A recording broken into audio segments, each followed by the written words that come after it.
bespoke radio for the masses. Headline edition, July 8, 1947.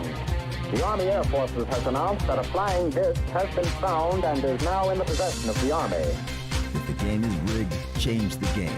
Game changer. I occasionally think how quickly our differences worldwide would vanish if we were facing an alien threat from outside this world.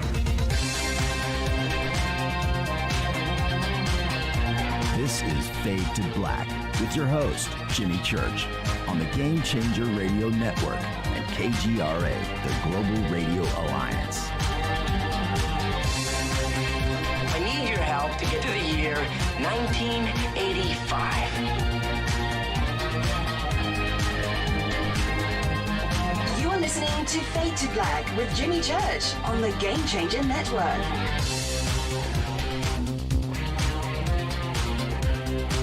Good evening. Fade to Black. Bespoke radio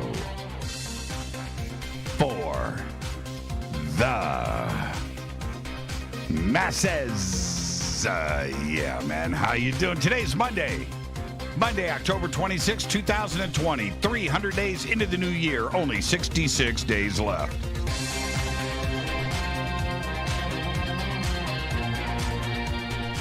We are live from a bunker that is somewhere in the middle of beautiful downtown Burbank, California. And I would like to welcome everybody listening all around the world, all across the United States. Hither and thither, to and fro, back and forth, up and down, east and west, north and south, far and near. This is Fade to Black for KJCR, the Game Changer Network, and KGRA, the planet. I am your host, Jimmy Church. What is cracking, everybody? How you doing? How you doing? All right. It's Halloween week. We made it. And tonight we have very special guests coming back to the show and continuing our haunted Rocktober. Randy Williams is here. We're going to be talking about Jack the Ripper and Sherlock Holmes. That's right. Yeah. Looking forward to this. Tomorrow night, Joshua P. Warren. Joshua P. Warren is here. He's going to be telling us his favorite ghost stories. That's tomorrow night. Wednesday night is Fader night. And we're going to shift things up, and it will be Fader night, of course, with your phone calls, but it's going to be you telling the rest of the audience your favorite ghost stories. And I went around and collected. I've got about 100 books that I want to give away. So we will be giving away a book to all of the calls that tell us a ghost story. That's right. And that's going to be going down Wednesday night. And then Thursday, that's why we shifted Fader night to Wednesday, because Thursday, it's Sha, the Loon Witch. That's right. Our 7th annual Sha Halloween special. 7 straight years of Sha, the Loon Witch, and your phone calls with a deck of cards. That's right. Sha, the Loon Witch. I'm so looking forward to that. I cannot believe another year has gone by.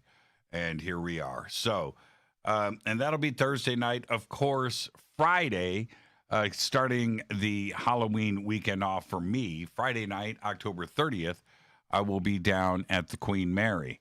October 29th, that is Thursday, through November 1st, the Dark Zone invites you to spend a haunted weekend with the Queen. I'm going to be there, of course, on Friday, on board, on location, and I will be ghost hunting there with the team. Right there, virtual. You'll be able to watch everything as it goes down on the camera system that they have set up. This is a full-on virtual event. They've got music, bands, celebrities, and all of the best paranormal teams in the United States. All you have to do is click on the banner over at jimmychurchradio.com. It's really that simple. Head over, get signed up. This is the week to get signed up. And then when you do sign up, use the promo code Jimmy, Jimmy, Jimmy, for a special discount. All going down. What a busy week for us. And then, of course, Saturday night is Halloween. Sunday is recovery. Monday is a new night on Fade to Black. And then Tuesday, November 3rd, there's something going down then, too, as well. So, yeah, pretty busy week for this country and myself, and you included. All right. Now, again, everybody wants their own crystal skull. And if you were watching Facebook over the last week, you saw Carolyn Ford. She posted a picture. I'm not going to say what, but of a very specific mini Einstein. And I fell in love with it. And I said, uh-oh. And that's how you connect with a skull. I just saw it, and I see her stuff all the time, and sometimes it resonates. Sometimes that time it did. So I have this sneaky suspicion there's a new skull headed my way. Yeah, little baby Einstein. Really cool. Really cool. All right, now, if you want yours, you need to resonate, right? Go over to EinsteinTheCrystalSkull.com. The banners are at JimmyChurchRadio.com. Click. Head over, look through her stuff. Resonate. Something's going to resonate with you, whether it's your first crystal skull, your second, or you're just adding to your collection. Carolyn Ford has got the best. And again, use the promo code Jimmy, and you will get 10% off of your crystal skull order today. There are some of you out there that saw that little thread going down, so you know which skull I'm talking about. I don't want to say anything. I don't want to say. I don't want somebody to get it out from under me. It's really cool. It's not cool for everybody. It was just cool for me. And go and find yours now. Okay. All right. Let's get this show cracking. Let's see. Follow me on Twitter at JChurchRadio. You can do that at JChurchRadio. Start your social media connection with me right there at JChurchRadio. Also, hashtag F2B is the sandbox. You can virtually hang out with the show all night with me. That is really cool. We have 2 chat rooms, one at Spreaker, one at KGRA The Planet. Hello to everybody on YouTube and Facebook and wherever else you're picking up the feed from, and the video, of course. The bunker cam. Hello to all you Fadernauts. And you can also email throughout the show, Jimmy at JimmyChurchRadio.com. If you have any questions tonight for myself or Randy Williams, use hashtag F2BQ right there on Twitter. Let's get to the breaking news. This one all around the world today. NASA has confirmed the presence of water on the moon's sunlit surface. A breakthrough that suggests actual, real water could be distributed across more parts of the lunar surface than the ice found in the dark and cold areas. The water molecules are in Clavius Crater, a large crater in the moon's southern hemisphere. And to detect the molecules, SOFIA, that's their new system on a plane, used a special infrared camera that can discern between water's specific wavelength of 6.1 microns and that of its close chemical relative. It's called hydroxyl, or OH. The discovery shows that there are between 100 and 400 parts per million of water, or roughly the equivalent of a 12-ounce bottle of water within a cubic meter of lunar soil near Clavius. And that is nuts. But I might be crazy, but didn't Arthur C. Clarke write about the monolith being discovered at Clavius in 2001: A Space Odyssey? I'm just saying. I watched 2001: A Space Odyssey last week. Rita was in bed. I was like, man, I've just got to, So I watched 2001 again. I do it about once a month. And I get to that scene where they're on the shuttle and they're going across the lunar surface, right? And, there's an earlier scene when there's a conversation between some Russian scientists, and you hear Clavius. And isn't there a virus? There's a lockdown at Clavius, right? So you hear this Clavius, right? I'm just saying, out of everything on the moon, that Arthur C. Clarke could have written about. It was Clavius. And now this is where the water discovery is. I'm just saying. All right. Magnetar. SGR 1935 plus 2154, which in April emitted the first known fast radio burst from inside of our Milky Way, has flared up once more, giving astronomers yet another chance to find out who or what is sending the signals. On October 8th, 2020, Chime FRB collaboration detected SGR 1935 plus 2154 emitting 3 millisecond radio burst in 3 seconds. Following up on the Chime FRB detection, the Fast Radio Telescope found something else, a pulsed radio emission consistent with the magnetar's spin period. The detections are reported in Astronomer's Telegram. There you go. Everything is undergoing analysis from inside the Milky Way. Insert Arthur C. Clarke here. All right, I'm going to close with this. Pfizer's experimental coronavirus vaccine is now being tested in the youngest age group yet, kids as young as 12. The move into younger children was approved by the U.S. Food and Drug Administration and the Institutional Review Board earlier this month. But Pfizer broke up the groups of children into older teens, age 16 and 17, and young children ages 12 to 15. A team at Cincinnati's Children's Hospital finished vaccinating 100 children in the younger age group last week. Half of the volunteers in this third and final phase of Pfizer's vaccine are getting a placebo or a dummy shot. Now, how do you volunteer for this at the age of 12? How do you do that?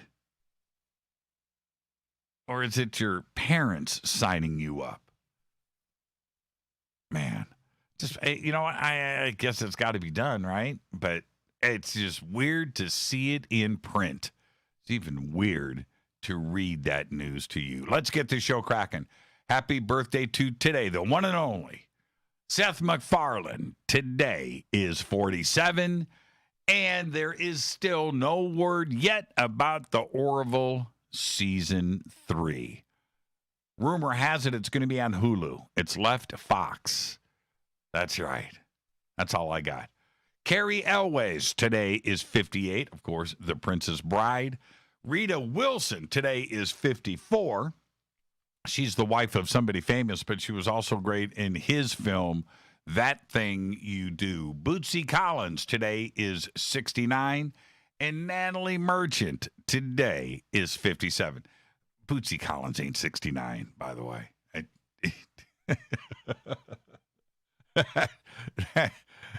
No.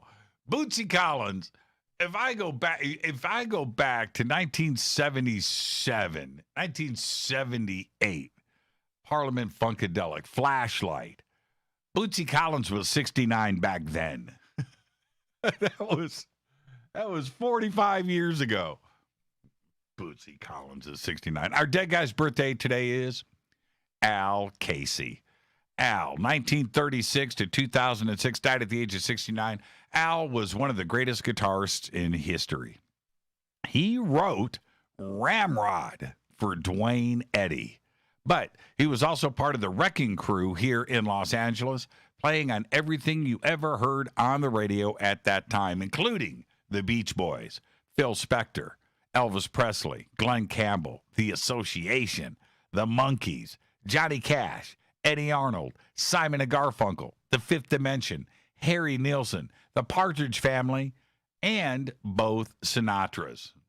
Yeah, Frank and Nancy.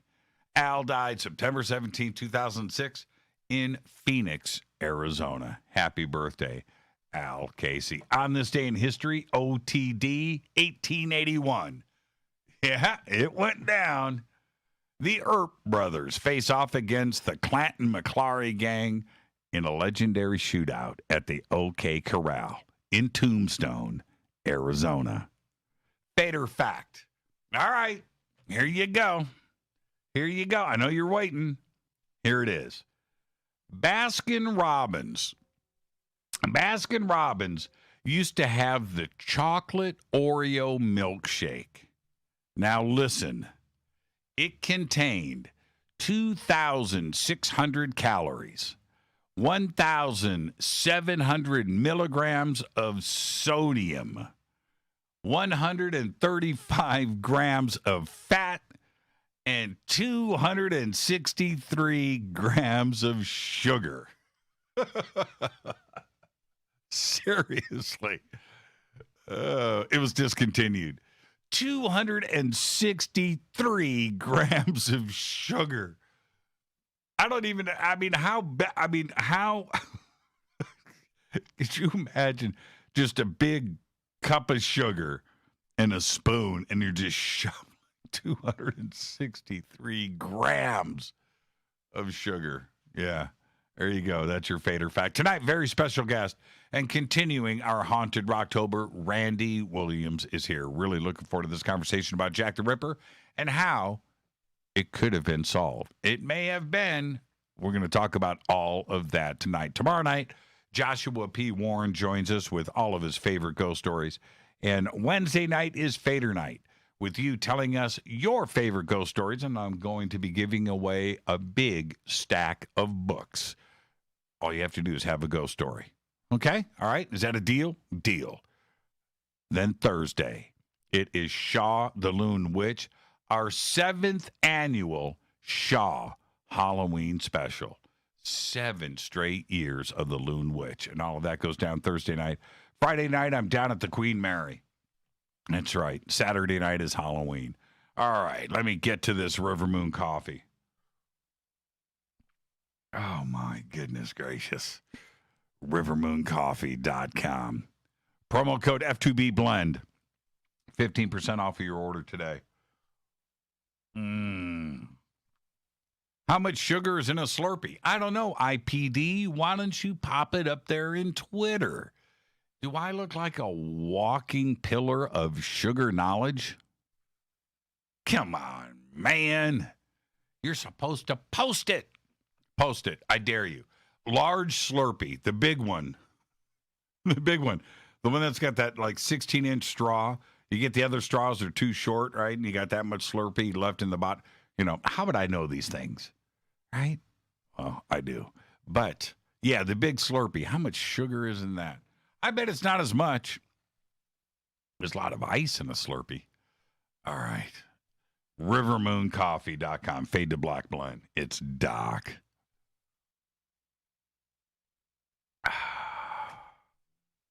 All right. In a recent survey, 2,172 responded to Psych Test Paranormal Beliefs Test. And here are some of the results. And yes, it is very interesting. Number 1, 26% said they personally had an encounter with a ghost. Number 2, 16% said they had experienced poltergeist activity. Number 3, 12% said they had either seen or spoken to an angel or spiritual guide directly. Number 4, 7% said that they had extraterrestrial encounters and or UFO sightings.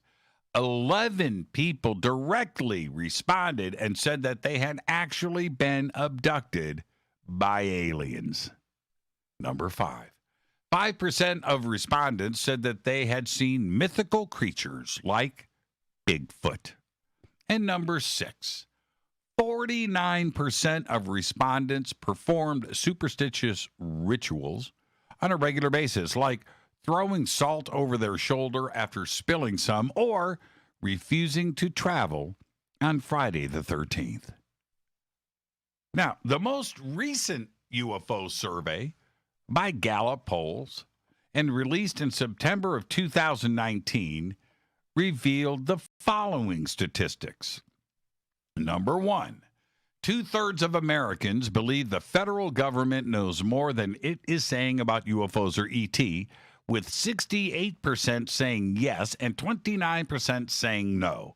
Of those who answered yes, about half also said they believe the government is hiding information about alien space landings. Number 2, 33% said they believe an alien spacecraft has visited Earth at some point. Number 3, 60% were skeptical about every UFO sighting, saying that they can be explained by human activity or natural phenomenon. More on that in just a bit. Number 4, 16% said they have personally witnessed something they thought was a UFO, while the majority, 84%, have not. Number 5, 33% said at least some of the UFO sightings throughout history were actual alien spacecraft. And number 6, 86% of U.S. adults saying that they have all heard of or read about unidentified flying objects. Now, Gallup's survey results continue a decades-long trend of distrust among Americans for their government on the subject of intelligent alien life. Their 1996 survey on the issue showed 71% of Americans didn't trust the government on the UFO issue. Today, it's 68%. The numbers haven't changed. What I find most interesting with Gallup's 2019 UFO survey is that it was almost a full 2 years after the TTSA public announcement and the now infamous New York Times article. The CIA, TTSA, and Luis Elizondo have had a full 2 seasons to air their TV show on History Channel, and it appears to have had zero effect on public opinion about trusting the man when it comes to the UFO question. That's right. Of all the paranormal ghost hunting shows they seem to have a great effect on educating the public about who, what, and where ghosts are. The last thing that we need is a government-sponsored CIA paranormal. Oh, wait. There's that series about Skinwalker. Forgot about that. Called The Secret of Skinwalker Ranch. Speaking of Skinwalker, I remember about 2 years ago when I had first heard about Brandon Fugel. And I was talking on the phone and exchanging emails with someone in their inner circle. And I said to this person, I know who owns Skinwalker. The conversation was about, this secret new owner of Skinwalker. And I was like, I know who owns it. And there was this long pause. And the reply was, to me, no, you don't know. It's impossible. It's a secret. And I replied, it's Brandon Fugel. And there was another long pause, followed by this, and I quote, Jimmy, you can't reveal his name. He wants to and needs to remain secret, man. He's a very private guy. It'll disrupt everything they are working on. Please, I beg you, keep his name out of it.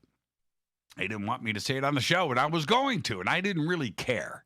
So I agreed not to mention Brandon Fugel.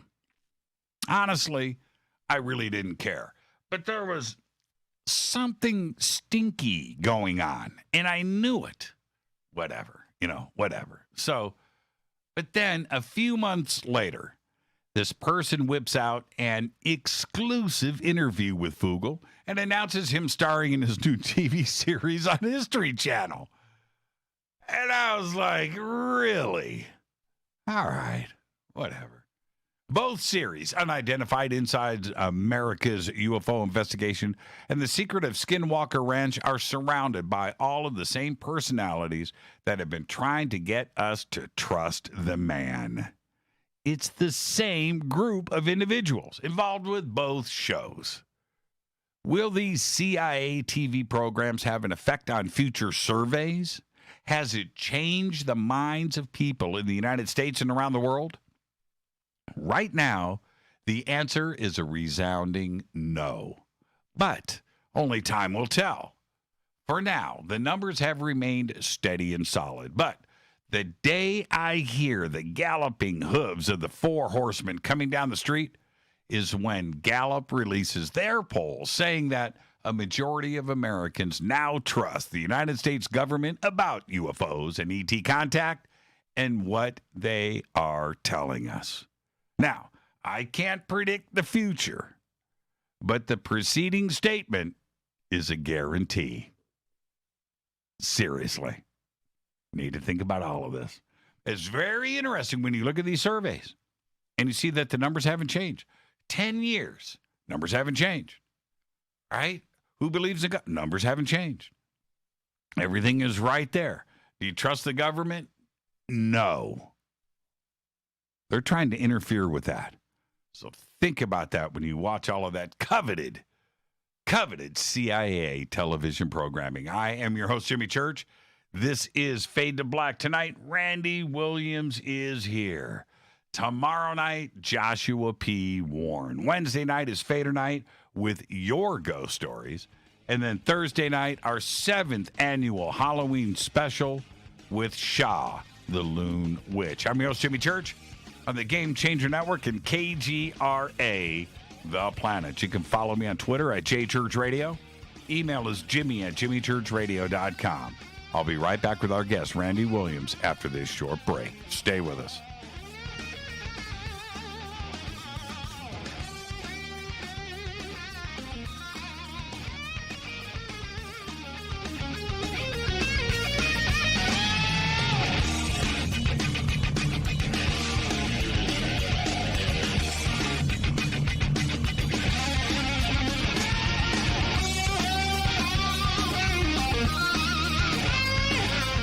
This is Nicole Church, daughter of you-know-who, and you're listening to Fade to Black on JimmyChurchRadio.com and the Game Changer Network.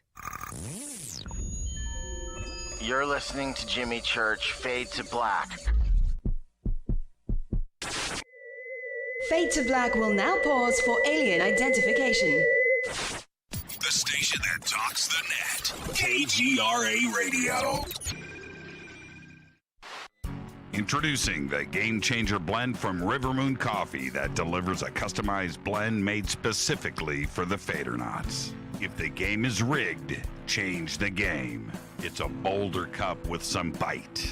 Game Changer is the coffee of choice for those that prefer an organic dark roast that is slightly lighter and milder, but it's still dark. With wild notes of pecans and chocolate with a rich, balanced, full-bodied cup that is roasted to perfection for a great coffee to start your day, as an after-dinner coffee or anywhere in between. Artisan, small batch roasted to perfection. USDA certified organic, all River Moon coffee is freshly roasted and packaged in the USA. Just go to rivermooncoffee.com or click on the banners over on our site and use the promo code F2BBLEND for 15% off of your order today. rivermooncoffee.com. Go Beckley Teppy. This is the only way forward. This is Fade to Black. Make contact. KGRARadio.com. This is Jimmy Church of Fade to Black, and you can get our podcast for just $2 per month. All you have to do is click on the podcast banner over at JimmyChurchRadio.com.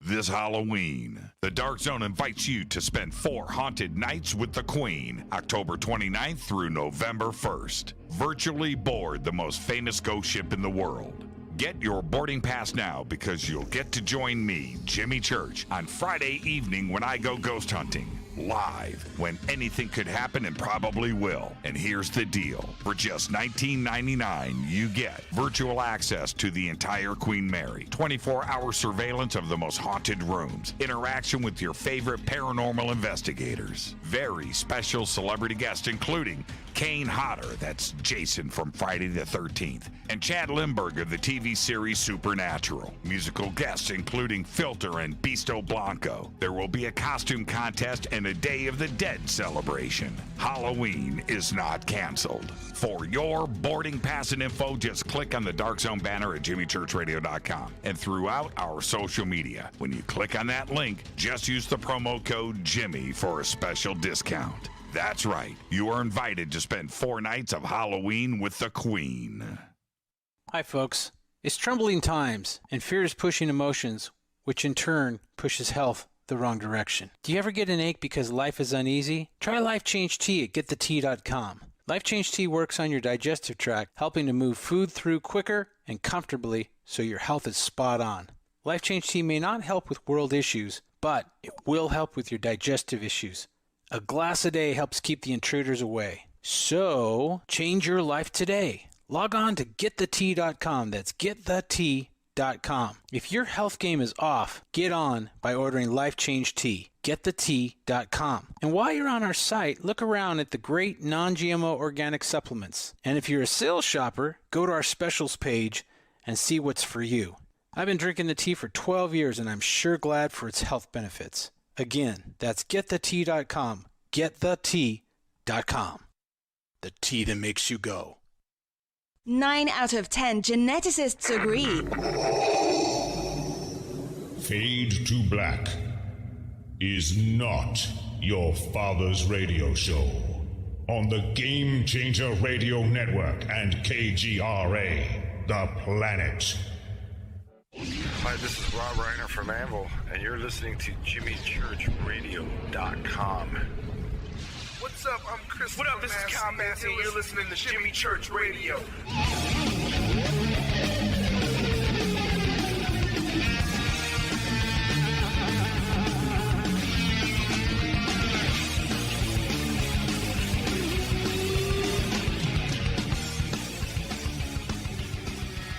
All right, welcome back. Fade to Black. I'm your host, Jimmy Church. What a great week. Continuing our Haunted Rocktober. Tonight, Randy Williams is here. Tomorrow night, Joshua P. Warren. Wednesday night, Fader Night, with you telling us your favorite ghost stories. Every ghost story gets a book. I will ship you a book from my collection. Thursday night is our 7th annual Shah the Loon Witch Halloween special. 7 straight years of Shah the Loon Witch. Tonight, our guest is Randy Williams. We're going to discuss his book about Sherlock Holmes and the greatest set of crimes known in history, the brutal murders perpetrated by the criminal who came to be known as Jack the Ripper. Randy is the owner of Black Stallion Security and Investigations and is founder of Close Range Combat Academy, a worldwide martial arts organization with branches in the United States, United Kingdom, Europe, and Asia. He has written 9 books on the Chinese martial art of Wing Chun Gung Fu and Sherlock Holmes, The Autumn of Terror, which we will be discussing tonight. His second venture into fictional writing. I would like to welcome back to Fade to Black, the one and only Randy Williams. Hi-ya! How you doing, Randy? Jimmy! Good, great. What's going on, my man? Hey, listen. I'm really happy to be here. Before we get started, we don't have to get into specifics here or anything. Don't worry about that. We don't need to drop names. I'm not going to do that to you. But you're also in the rock and roll business. And touring, you don't say any names. I want to save that for another show, and you know what I'm talking about. Okay, but yeah, I know. Yes, you do. So, but anyway, the touring industry is shut down, and that plays such a big part of your life. When do you see it coming back? Well, I'm not supposed to drop names, but the person I work for primarily has told me, in his own opinion, concerts as we knew them aren't coming back until 2022, if at all. Right. We were talking about that. My daughters over the weekend came over for dinner on Saturday night. We were talking about concerts. They're both 25 years old. That's you know what it was like when you were 25. Concerts were your life, and that's the feeling that they've got. Like the future has changed, And they don't know what the future is, but it's not going to be what it was in 2019. Yeah, it may never go back to what it was. I mean, they're thinking if they do bring back shows, I mean, think about the nature of a concert where people are, squished together. They have the crowd surfing. To try to enforce any kind of social distancing, first of all, you'd have to sell 1/5 the number of tickets. You would have to have security keeping people apart and keeping them from bunching up at the front. So you'd have to have 5 times or 10 times the security you used to have out in the crowd. Meet and greets are a thing of the past. That's not going to happen. Right. So it's not a very bright future at all for shows that the kind of shows we're used to seeing and taking part in. Yeah. Well, and for you, being personal security to rock stars, let's just, you're in a different world. You're not in a small van tour, right, with a U-Haul on the back. You guys are no, you're at another level of touring. But for you, if you don't have any meet or greets, or the crowds are held back and there's no personal interaction at all with the musicians themselves, you don't get a chance to karate chop somebody in the throat, do you? I mean, no, I become or judo chop, and I become obsolete. Right. So it's tough. It's going to be a tough next couple of years, and it may never ever come back. That's the thing. And they're even talking about things like when we do a show now, rather than the whole entourage, with all the stage crew and the pyrotechnics guys, the sound guys, the lighting guys, they're talking about when and if it comes back, we would just be the musicians and security and just plug in to their amps, all their equipment, all their lighting. We wouldn't be allowed to bring anything with us really except the most basic necessities and instruments. Right. So all these roadies are going to be sort of obsolete as well. Yeah. So drummers just bring their drumsticks, right? Guitar players bring their guitar. Maybe. Yeah. I mean, it could come down to that where, you play the drum kit that's provided by the venue. Wow. I mean, I don't know if they'd go to that extent, but they're actually talking about none of the sound equipment, none of our own lighting. Like, one of the band I mainly traveled with this last couple of years, have this big gigantic skull that comes apart and gets built on the stage every night, and there's this fabulous pyrotechnics show. Right. This guy called Glenn Wright puts on, and it's just this amazing spectacle, and all that is going to be basically cut out and not allowed. Yeah. So it'll just be whatever lighting they have there. The mosh pit, a thing of the past. Don't forget that. Oh, I know. No more. Oh, man. I never did the mosh pit, but I certainly stood outside of them and went, man, that is cool. Oh, man. And security. I remember once I got stuck going out into the mosh pit with a cameraman because our guys wanted some footage from within the mosh pit. And it was like getting thrown into a washing machine. It is some serious business.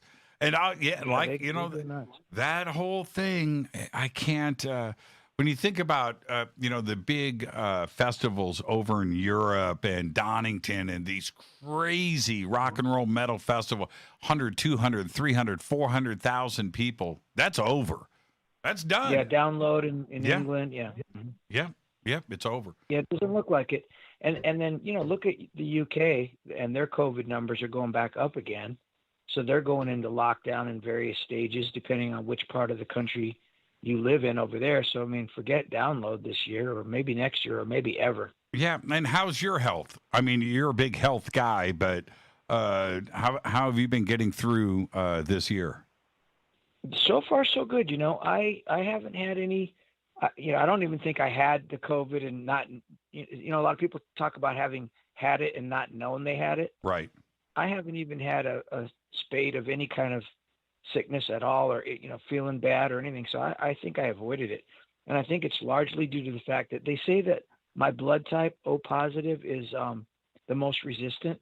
And they say that vitamin D and vitamin C, but vitamin D specifically helps kind of repel it. And I have been on prescription vitamin D for like 15 years, where I take this massive dose every Wednesday. Mm-hmm. So I think maybe that could have had something to do with it, because believe me, I was flying back and forth all over the country, really all over the world. After COVID started, setting in, I was going back and forth. I was on flights all the time, and I was exposed, I'm sure, to it, but I never contracted it. Is diet? Diet is a big part of your life, but for everybody else, your diet, certainly other things in your personal life, but your diet has to contribute directly to your immune system, doesn't it?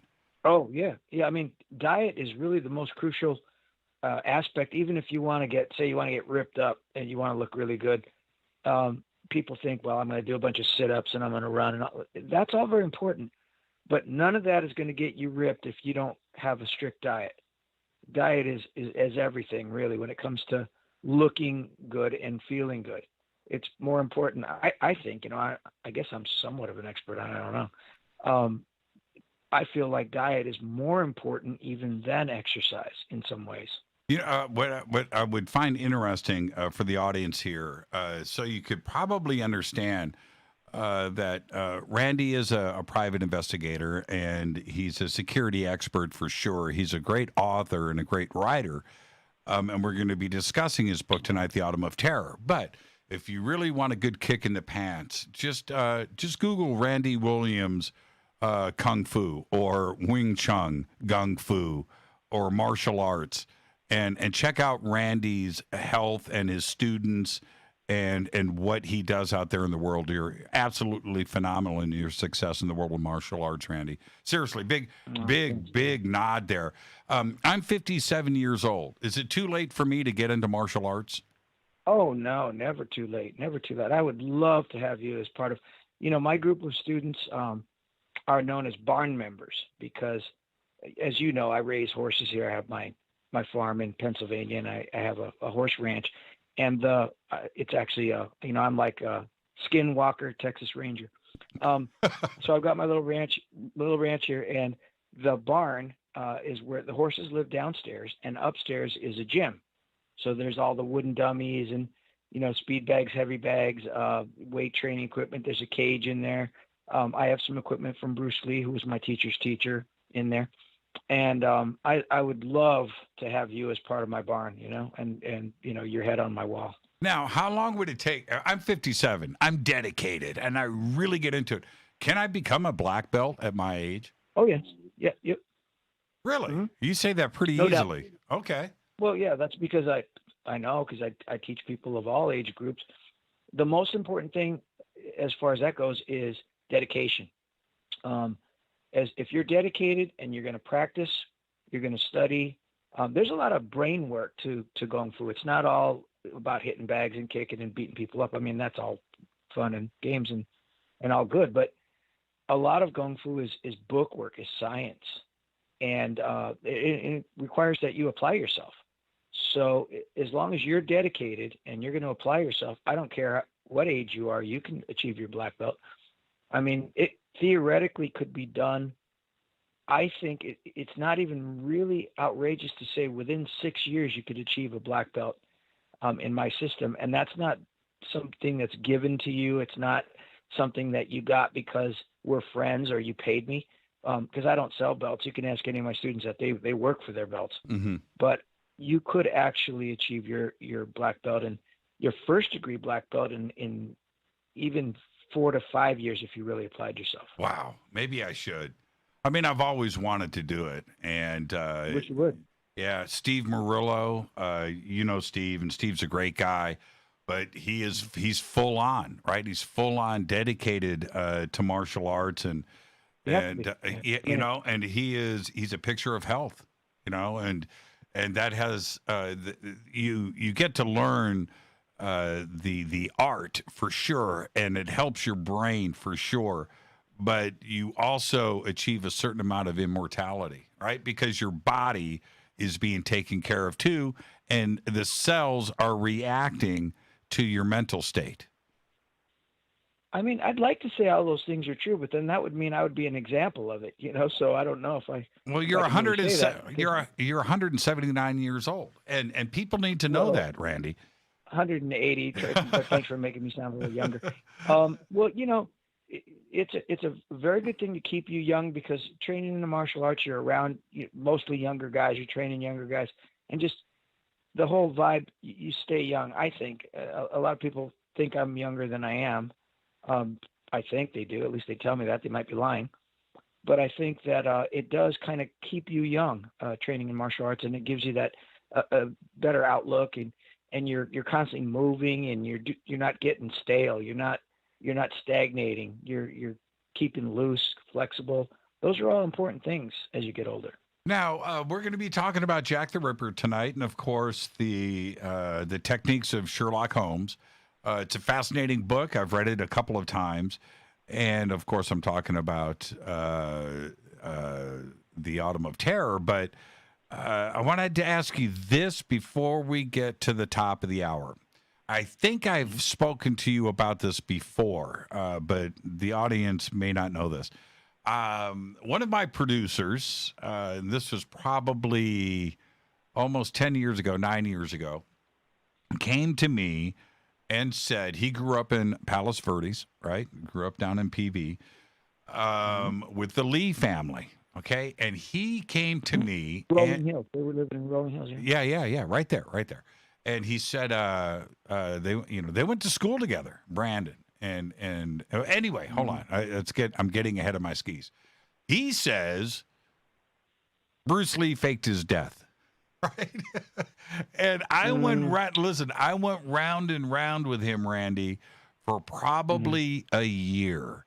And he had compiled all this stuff and the things. And I'm just going to throw this out at you. Is it possible that Bruce Lee could have faked his death? Well, anything's possible. It's possible that Clavius has women in hot tubs in those pools of water. Sure. But chances are, no. Bruce Lee cared too much about his family, cared too much about his students and friends, of which my teacher was both. And for him to abandon all of them, for what exactly? What would be gained from doing that? If he was going to run off because he supposedly feared for his life from the triads, then why would he not take his kids with him and his wife with him, his beloved family? And he really wouldn't have anything to gain from that. And if you know a lot about Bruce Lee, and I know that you do from our last conversation and others, you know that Bruce Lee had a fairly healthy ego. Let's not go, be disparaging, but he had a fairly healthy ego, and he worked very hard to be the top guy on the planet. And for him to just suddenly say, I'm going to let all that go and, fade into anonymity and leave my family behind so that I can not be killed by the triads. Yeah, no, that just, it just doesn't make any sense. You can almost take that same train of thought and apply it to Elvis or Michael Jackson or Jim Morrison or Jimi Hendrix, where this type of what's the word? Urban legend, right? Is that the right way to put it? Yeah, it's an urban legend. Yeah, it's an urban legend. Is it this? You can apply the same thing pretty much across the board, right? These artists work their whole lives to get to a point to just suddenly pull the plug on friends and family and everything else. It doesn't make a whole lot of sense, does it? It doesn't really. And I mean, unless you want to go another step and say, well, the Kurt Cobains of the world, if you want to believe that he committed suicide, or Chester or any of these other rock stars, Chris Cornell, and it's arguable whether or not those guys did commit suicide. There's a whole school of thought now that they weren't suicides after all, and that's a whole other show that you would probably do with somebody much better qualified than me on the subject. But those guys, you could say, well, they've got everything in the world going for them. A Robin Williams, for example, right, for him to kill himself. David Carradine, well, he did it by mistake, I guess. But I mean, for these guys to kill themselves, you think, well, they had the whole world by the tail. Why would they do that? So that would be a counterpoint to I guess, my argument about Bruce Lee. But it's kind of the opposite, because if you want to believe they killed themselves, they wanted to end it. Whereas Bruce Lee, there was no indication in his life prior to him dying that he would want to somehow end it. Yeah, that makes sense. That makes sense. And now let's shift gears a little bit. We're staying on the investigation process. Why, after all of these years, and when we come back after, we'll talk more about who Jack the Ripper was and the basis of the story as a foundation for this conversation tonight. But let's go to the end. And we'll start there at the beginning of this conversation with Jack the Ripper, which is, how is it possible for, not for you, but for the rest of the world not to have solved this crime? It went down in 1888, so that is it's 132 years now unsolved. You're right. Yep, exactly. Well, if you want to believe me, I solved it in 2012, but it's a 132-year anniversary, just passed of the double event, for example, the spectacular double murder that Jack the Ripper committed. Well, okay, that one is, I think that we actually hit on that a little bit last time, but whenever I finish explaining all the evidence that I've gathered and everything that I've uncovered, the most typical thing that people say to me, and I think you said it a few years ago, is like, well, if it's so obvious and there's so much here, how is it that no one else found it before you did? And my answer to that is, well, I really don't know how they could have missed it, other than the fact that the group of guys, I'm going to let that much slip, that Jack the Ripper wasn't just one man. Right. And the group of them, one of them, the mastermind, was one of the great thinkers of the 1800s. And so they were very, very, very intelligent, and they played word games and sort of they played games with the police and sort of toyed with the police as a tactic to further their cause. And I think that the way that they planned it and the way that they executed the crimes, they completely sort of bamboozled everyone. No one even dreamed that it could have been a group of guys. And the way that they orchestrated their tour de force performance, the double event, was so intricate and so clever that it went undetected for all these years, because nobody could conceptualize that a group of guys could get together and orchestrate such a crime. I went through and did in my version of investigation, right, which is very cursory, is that I went through every crime and went through all of the alleged or existing eyewitness testimony, everything that was involved, and the best that I could. And history has a way of watering things down. Okay, that's the first thing. So I know I'm not getting the detail today that was around back then. But I looked at that and thought to myself, how could any investigator in Scotland Yard or in London, police, any detective, look at this and think that this is the way that it actually went down? Right? It just to me, it just seemed too simple. It seemed like something was being covered up, or this was a watered down version that we are getting today, and that's what was fed to everybody back then to just shut everybody up. Am I wrong in thinking like that? No, I don't think you're wrong in that. I think, but I do also think that a lot of the reason that it wasn't solved back then, and I did solve it, if you want to believe that I did, in the modern day, is because they didn't have access to the kind of data that I have or that modern day detectives have. They didn't know, for example, that murderers might insert themselves into the investigation. Many thousands have done it since, but Jack the Ripper was probably the first to have done it. They didn't know how to cope with letters from a killer. They didn't know that there might be clues to be had from such letters. They had no data that the killer probably lived within 0.6 miles of most, if not all, of the crimes. They didn't have that sort of data to work with back then that would have assisted them in these ways.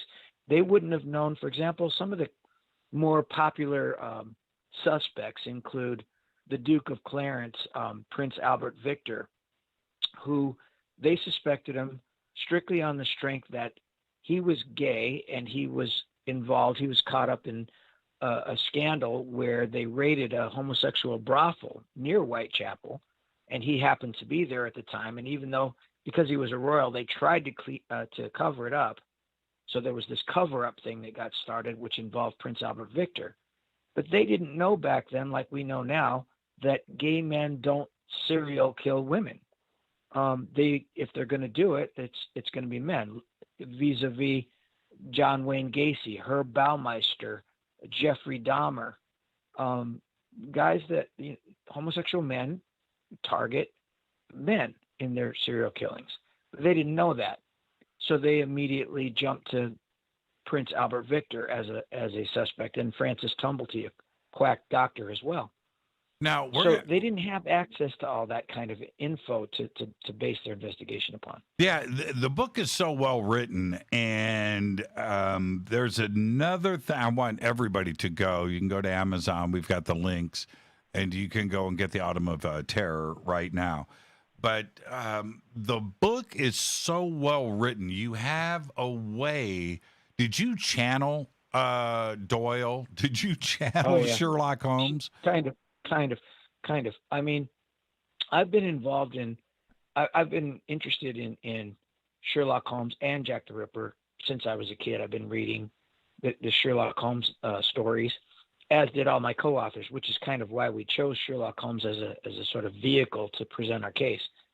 But what I had to do, once we decided that the book was going to be written as a Holmes novel, I had to go in and reread everything that Doyle had ever written.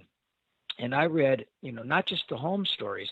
He wrote some kick-ass ghost stories, medical horror stories, really cool, spooky stuff. He wrote war stories and various other things. He even wrote like The Lost World, about dinosaurs. That's right. I had to read everything that he wrote in order to capture that flavor of the 1800s phrasing and pacing, because they used different slang back then. And it's funny because some of what they used you would have thought was modern day slang. For example, what's up? People used to say that back in the 1800s. And I always thought that was like invented by the Budweiser, what's up commercial. Right.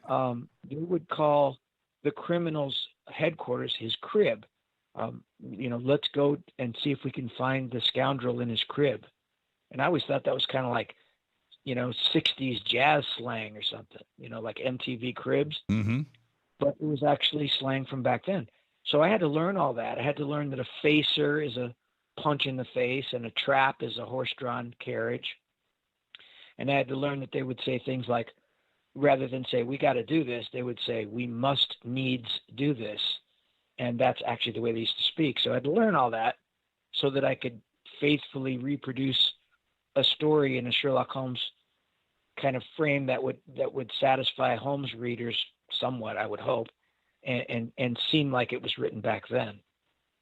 Let's take our break right here. Our guest tonight is Randy Williams. We are talking about Sherlock Holmes and Jack the Ripper. We are continuing our Haunted Rocktober. I am your host, Jimmy Church. You can follow me on Twitter at JChurchRadio. Randy, what's your Twitter? I think it's Sherlock Holmes in the Autumn of Terror. Yeah, that's what it is. There it is, Sherlock Holmes in the Autumn of Terror. I'm your host, Jimmy Church. This is Fade to Black. Stay with us. We'll be right back.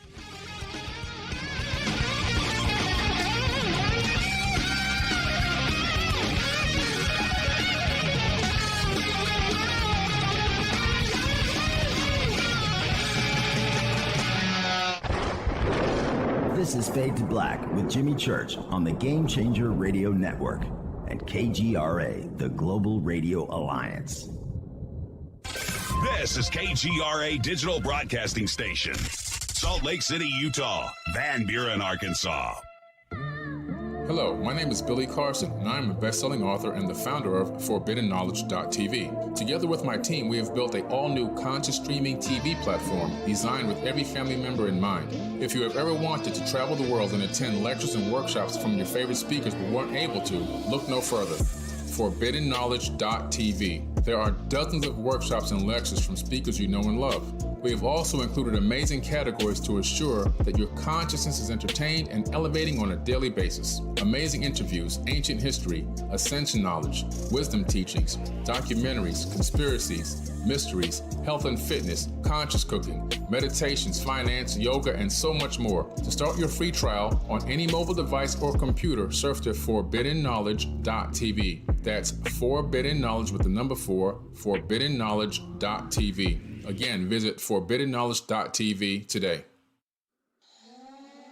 Listen, I know, and you know, that you've always wanted your first crystal skull. Or maybe you're a collector just like me, but you just don't know where to go to find the real thing. Then I met Carolyn Ford over at EinsteinTheCrystalSkull.com.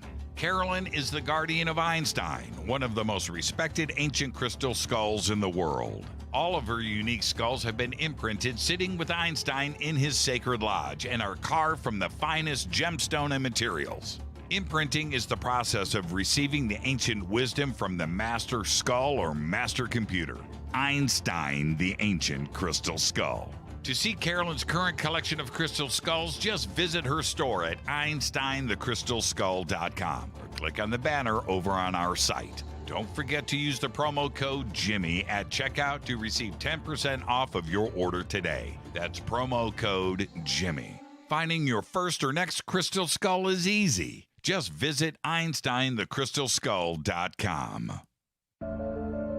When you take the beans from Central America with dashes of Indonesian and African mixed in and then roast it to the dark side of fade to black, you create the ultimate brew of fringe. Introducing the Fade to Black blend from River Moon Coffee. Yes, River Moon's darkest customized roast was created for the love of Fade to Black. The alchemy of masterful roasting and smoking the beans is in every sip of this full-bodied, dark Java. I need my coffee dark, deep, with distinct bittersweet chocolate highlights, just like the bunker. Leaning further into the darkness of the roast is Fade to Black blend from River Moon Coffee.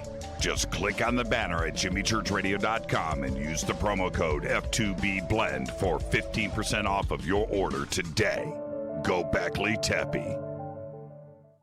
Hello, I'm Katie, and you're listening to my main man, Jimmy Church, on jimmychurchradio.com.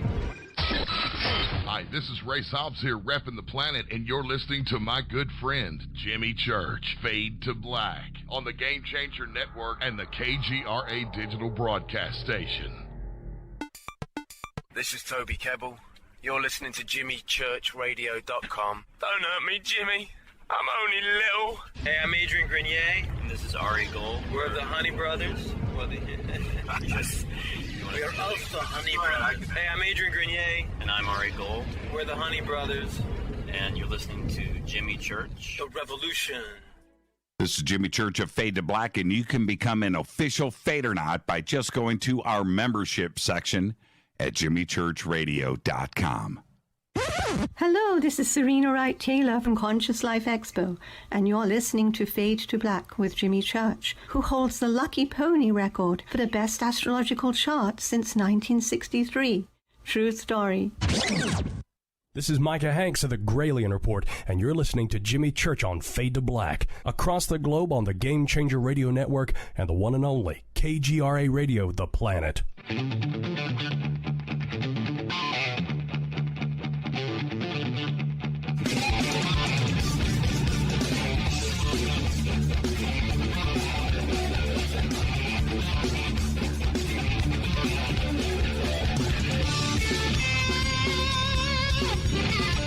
Welcome back, Fade to Black. I am your host, Jimmy Church. Tonight, Randy Williams is here. We're talking about Jack the Ripper and, of course, the Sherlock Holmes take on Jack the Ripper. We're going to get back to that in just a second. Tomorrow night, Joshua P. Warren is here. Wednesday night is Fader night. Thursday night is our 7th annual Halloween special with Sha the Loon Witch. Tonight is Randy Williams. And Randy, I encourage everybody to go and get The Autumn of Terror. We've got the links to the book right there at jimmychurchradio.com. You can click and it'll take you straight over where you can get the book. And I want to let everybody know tonight there are no spoilers. We're not going to tell you who, or we're not going to do that. You can find out from. No, we're not going to do that. But this is the thing. I encourage everybody to. It is such a great read, and the way that it is written, I think, is most important here. And you need to enjoy the book. There's no reason for us to give away the ending. We're not going to do that. But you had the assistance from 3 of the top guys in the world that I enjoy these guys immensely. And that is, of course, Dr. Michael Baden, Cyril Wecht, and Henry Lee. Dr. Henry Lee, Dr. Cyril Wecht. How did you get those guys involved? I mean, you got the 3 top pathologists in the world, right? Dream team. Dream team. Yeah, absolutely. It's almost. I have to pinch myself sometimes just to. It was just such a heady experience meeting and working with these guys, and then actually getting them on my side. It's almost impossible to conceptualize that it actually happened. So your question was how did I get them? Yeah. Let's start with Baden. Yeah. How did you land him? Well, that is kind of how it started through Dr. Baden. It happened that Dr. Baden was in my little town in northeastern Pennsylvania, testifying in a serial murder case. We had a local serial murderer who had a bunch of people buried in his yard, called Hugo Solinsky, and Dr. Baden was in town to testify in the case. So it happens that the district attorney in my area is actually one of my students in the martial arts and has been for many years. And he called me and said, "Hey, would you like to come down and have dinner with Dr. Baden before the trial?" And I said, "Well, of course I would. Wow, that'd be a fabulous honor." So, I'm a detective in Luzerne County, so I work with the Luzerne County DA office. So I went to dinner. And I brought a copy of one of the books that Dr. Baden has written that I had in my library for him to sign. So we were sitting around having dinner, and all the attorneys were brainstorming with Dr. Baden how they were going to handle the case and what his testimony might or might not consist of. And went through the whole dinner, and I was pretty quiet. And at some point, Dr. Baden looks across the table to me and says, "So are you an attorney?" And I said, "No, actually, Dr. B, I'm a detective." And he says, "Oh, well, it's nice to meet you. What's your name?" And we talked a little bit, and I said, "Dr. Baden, now that I got your ears, would you mind terribly signing this book for me?" And I pulled out this book of his and brought it over for him to sign. And he said, "Oh, you have my book?" And I said, "I have all your books, sir." And I said, "I'm a huge fan of yours. I've been following you since I was a kid, and I'm just over the moon to meet you. Bring it over here." So he's signing my book, and the district attorney says to him, "Dr. B, you might want to ask Randy for his autograph while you're at it." And he says, "Well, why is that?" And Sam Sanguadolce, the DA, says, "Well, Randy's kind of a world-renowned martial artist." And Dr. Baden, in the style that he's so famous in my life now for doing, in the first of such exchanges, says to me,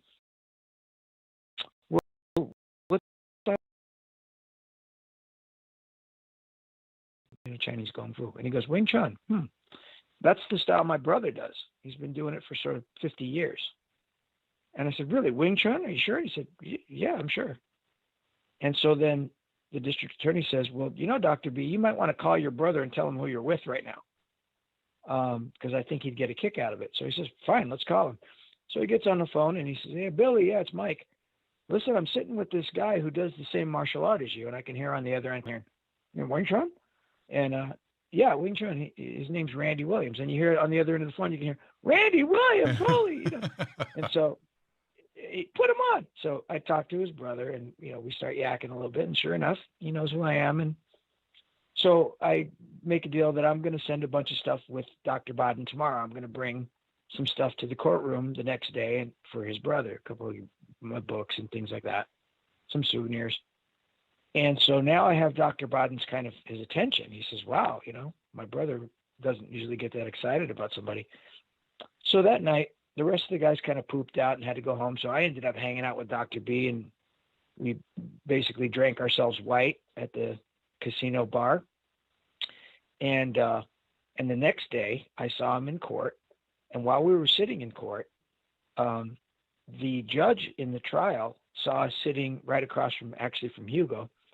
And the judge says, Dr. Bodden, you're not allowed to be in the courtroom because you're going to testify later, which actually wasn't a proper decision. But the DA chose not to pick that battle to fight. He didn't want to aggravate the judge. So he just said, yeah, we'll just go with it. Would you mind keeping Dr. Bodden busy for a little bit? So I'm thinking, why would I? Of course, this is fantastic. So we go in the little war room, which is all the case notes, pictures of all the victims, notes about the suspect and other suspects, and everything you could imagine is all written on the walls and pasted to the walls in this room next to the courtroom. And we're sitting in there, and Dr. Bodden's like, hey, you want to see some gross pictures? Okay. So he's showing me like Elvis's heart and, Marilyn Monroe's tongue and President Kennedy's brain and things like this. And he's got this really sort of morbid sense of humor that it's a lot like mine in that you don't always know when he's kidding. And sometimes you kind of think, ooh, is this guy serious or is he kidding? Because he even outdid me in that arena. So he was showing me all kinds of things. And we had a lot of laughs, and we talked about martial arts, and he was asking me what my favorite martial arts strike was and why I liked it. And then he explained to me the medical aspects of it, the medical implications of that strike and why it works the way it works. And it was just really enlightening.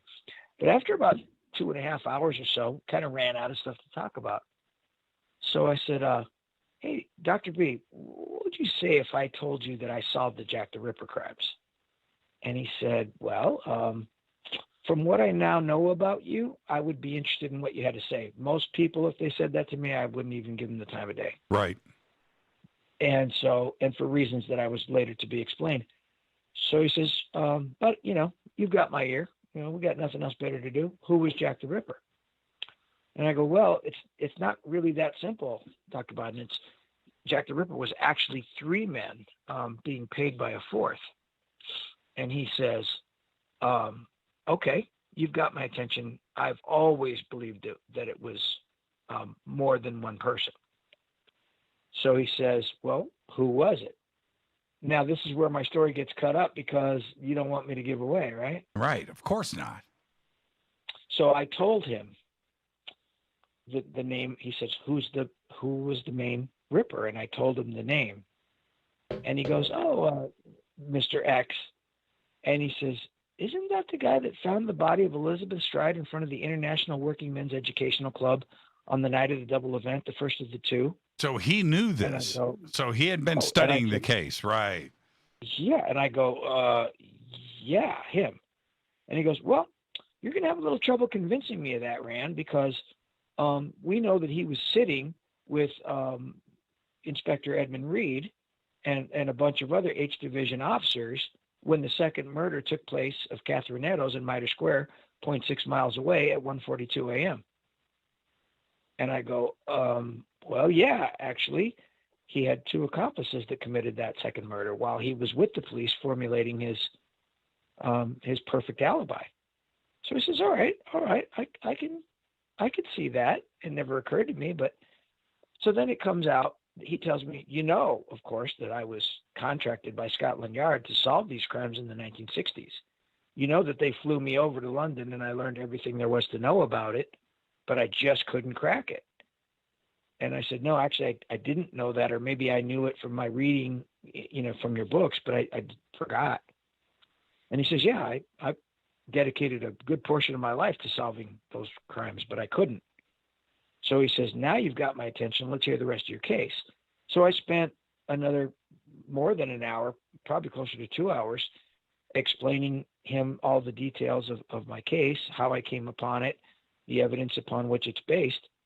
And when I was done, he said, son, if you can substantiate everything you've just told me, and I can substantiate a lot of it just from my memory, but if some of these things that you're telling me are actually in the record and they're true, he said, you've cracked this, and we have to do something with this.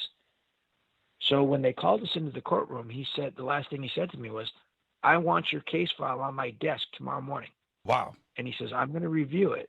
And if everything that you've told me here today can be substantiated, and he said, believe me, I'm going to look. And if I find anything that ain't right, I'm going to tell you. He said, but if it can be substantiated, and I think it can from what I know, he said, you've just cracked the world's most notorious murder case.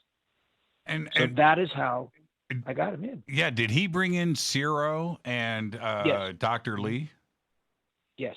What he did then, I didn't have to go pitch them, because he, in fact, said, if this is the case, and this is what, if this can be substantiated, I'm bringing in Cyril and Henry.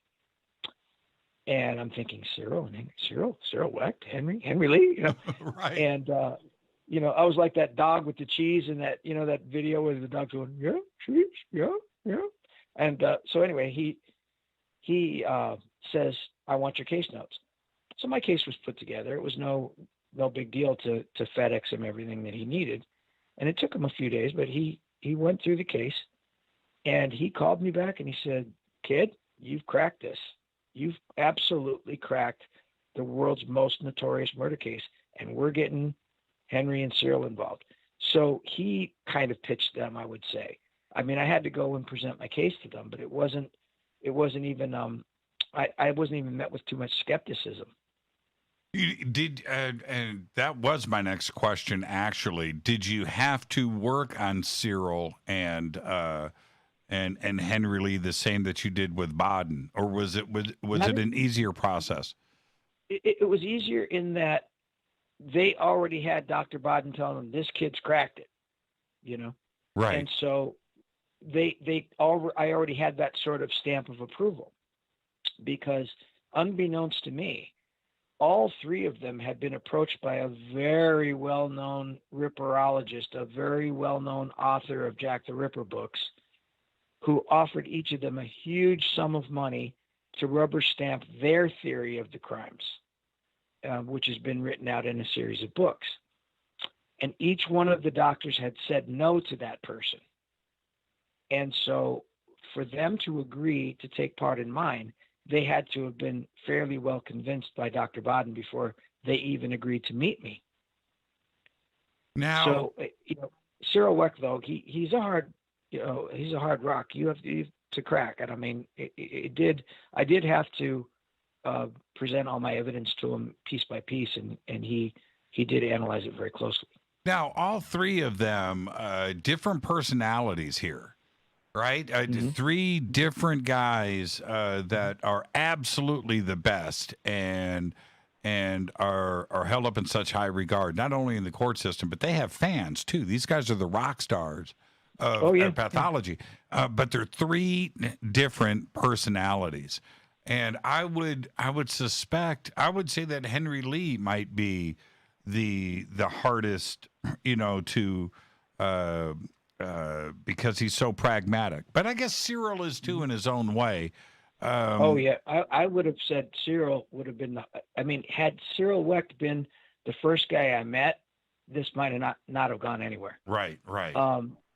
Dr. Lee, I might have had the same effect on, because Dr. Lee is a martial artist and actually knew me already. So when Dr. Baden said this kid, Randy Williams, and Dr. Lee already knew me through the martial arts, because Dr. Lee is a Bruce Lee fanatic.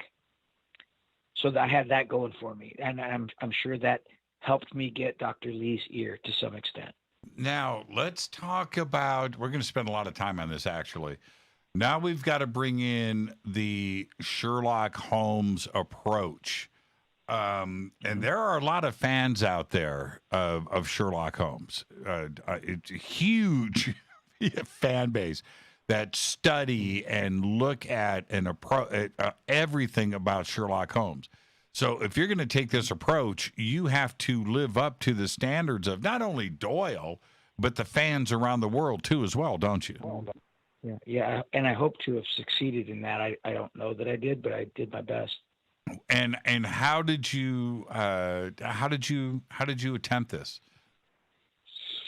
Well, as I said, I had to go through all of Doyle's writings, and of course those included the Holmes novels. And as I was taking note of phrases or phraseology like we must needs do this, or that sort of who's at the back of these crimes, and that sort of just wording. At the same time, I was taking note of methodology and the type of logic used by Sherlock Holmes, who obviously never existed, but the type of investigative techniques that were attributed to him by Doyle, who based him off of one of his school teachers called Joseph Bell, Dr. Joseph Bell, who was really the real Sherlock Holmes. And I used the exact methods as much as possible to apply to the facts that I knew of the case and to create my own sort of investigative method that actually cracked the crimes for me. So basically, other than the fact that I had Google and I had data banks of thousands and thousands of crimes through the years to base my investigation upon that they didn't have back in the day, I pretty much cracked it using the same sort of methodology that Sherlock Holmes would have used had he existed. Now, okay, so let's go with the first murders. And you had talked to Baden about this, right? 2 murders, different locations. How is it possible? How did you approach that with? How do I say this? In Holmes' approach, because we all look at there's almost a supernatural approach to Sherlock Holmes where he is putting his methodology together, and there's something esoteric to the way that he is able to see 3D through things. Which were those first 2 murders? Were they part of the 11 or the 9? Well, if you're referring to the very first murders of Jack the Ripper, they're not even included, in my opinion, in the canonical or generally accepted 5 that nobody agrees on everything in the Ripper case. Most Ripperologists agree on 5 victims, and they're known as the canonicals. So it depends which 2 murders we're talking about. Yeah, we're talking about. I'm talking about Emma Smith and Martha Tabram. Okay, all right. So if you want to look at Emma Smith, a lot of people don't want to include her as a Ripper crime, but she absolutely was a Ripper crime, and in fact, really is sort of the foundation for my Sherlock Holmesian cracking of the case, because I realized when I read Emma Smith's testimony that she very clearly named 3 suspects who exactly fit the age group, the description, everything to do with my theory of the crime. So she said that there were 3 guys. One was like 40 to 42, one was like 26 to 30, and one was a teenager that attacked her, because she actually lived for 4 days after her attack before she finally passed away due to peritonitis. So, that was sort of a wake-up call for me, because I realized I suspected these guys before I realized that their descriptions matched what Emma Smith had said. So, and with Martha Tabram, in the case of Martha Tabram, using a Sherlock Holmes methodology, I realized from reading the medical reports that Martha Tabram was stabbed with 2 knives, one 6-inch knife and one 9-inch knife. She was stabbed 39 times. Right. But one of the telling blow was in the heart, and she was stabbed all around her body 39 times with 2 knives. So again, Sherlock Holmes methodology tells me, and data that wasn't available to Holmes at the time, tells me that very rarely does a murderer use more than 1 knife in a stabbing attack. It has happened. Dr. Lee has had a case where a guy used like 15 different knives on his mom. He stabbed her, and then when she was dead, he stabbed her and left sort of 25 different knives sticking out of her. So it has happened, but it's very, very rare when more than one weapon is used by one perpetrator. It's generally a hallmark of a multiple killer crime when you see more than one weapon being used. So when we talk about Emma Smith and Martha Tabram, which a lot of people want to discount as victims of the Ripper, why? Because it doesn't fit their narrative. A lot of times people tend to glaze over any evidence that doesn't fit their theory. On the other hand, my theory encompasses all the evidence and it all fits. Why? Because they did it. So it fits that there were 2 knives used on Martha Tabram. It fits that there were 3 perpetrators on Emma Smith. And by the way, Martha Tabram was killed with a 6-inch knife and a 9-inch knife. And when we go to the double event, Elizabeth Stride was killed with only a 9-inch knife, and Catherine Eddowes was killed with only a 6-inch knife. It seems obvious at this point, right? To me it is. Yes. And I remember as I finished The Autumn of Terror, your book, and I started to read it a second time, I thought to myself, I'm so honored that you did that. Well, I'm so honored and we've talked about this a lot for sure, but the thing is I was taken back in time. I pictured everything, how, and especially the third body, right? Mary Nichols, and who discovered the body and how that was put together. I have not forgotten any of this. And the way that you've laid it out, it seems obvious now, right? It seems more simple, but then again, and that's why I want everybody to go and read the book so they can understand what I am actually trying to say here. It is just absolutely tremendous. We need to take a break right here. And before we do, Randy, stay right there. Last year, websites shared over 100 trillion pieces of personal data. This is data taken on users of various websites, like the one that you are on right now. I don't like being spied on by advertisers, which is why I use Virtual Shield. Tons of tech platforms have stopped their COVID-19 relief discounts, but not Virtual Shield. Virtual Shield continues to offer its loyal customers a whopping 50% off of all their plans for life. If you want to browse the internet anonymously and securely like I do, please visit virtualshield.com/fade to black, or very simply, click on the link in the video description box below. Right now, you can get Virtual Shield VPN for free today. Go and check it out. Our guest tonight is Randy Williams. I am your host, Jimmy Church. We are discussing Jack the Ripper and his book, The Autumn of Terror, and how Sherlock Holmes would have cracked the case. This is Fade to Black. I'm your host, Jimmy Church. We'll be right back right after this short break. Stay with us.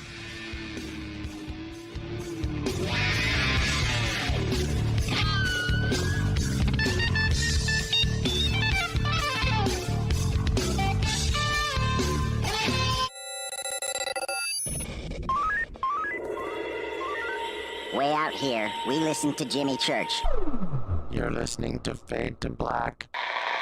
Always on the edge of the hottest alternative talk. Jimmy Church with Fade to Black. KGRARadio.com. ¿Qué tal, mis amigos? Yo soy Mario Carson, el tiburón, y los invito para que escuchen a mi buen amigo Jimmy Church Radio. ¡Claro que sí!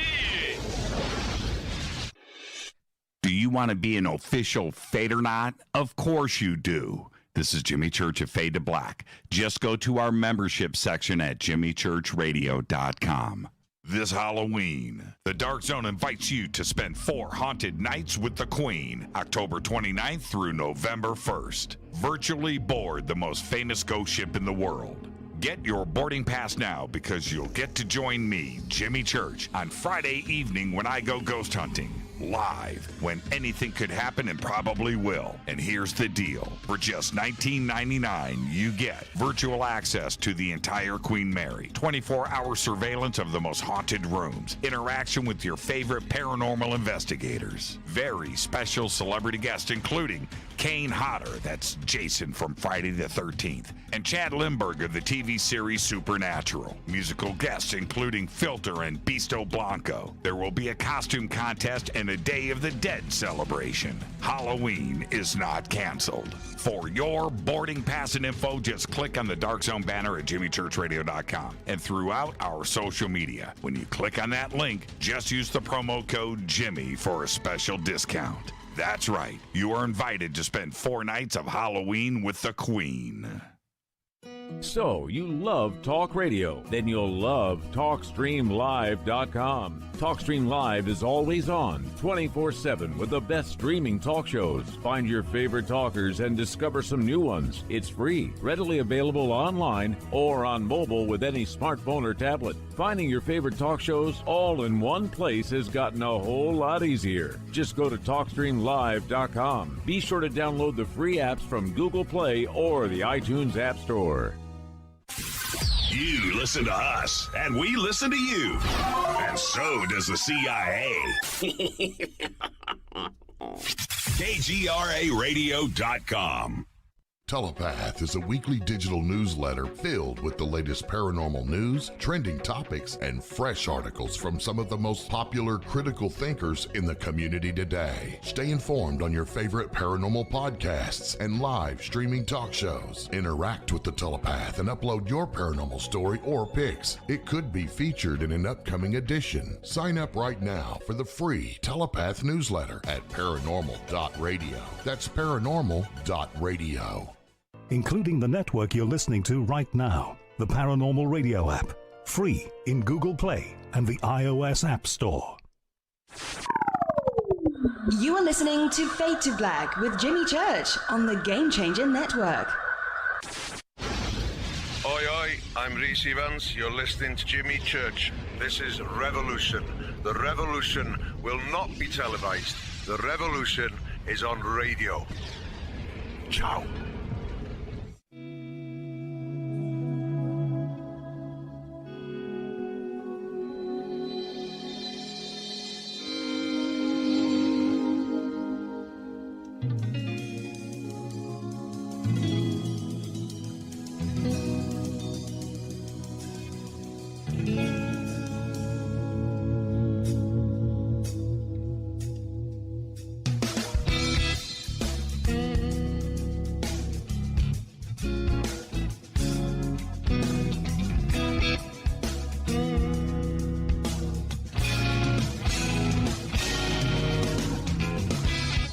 Welcome back, Fade to Black. I'm your host, Jimmy Church. Tonight, Randy Williams is here. We're discussing Jack the Ripper and how Sherlock Holmes should have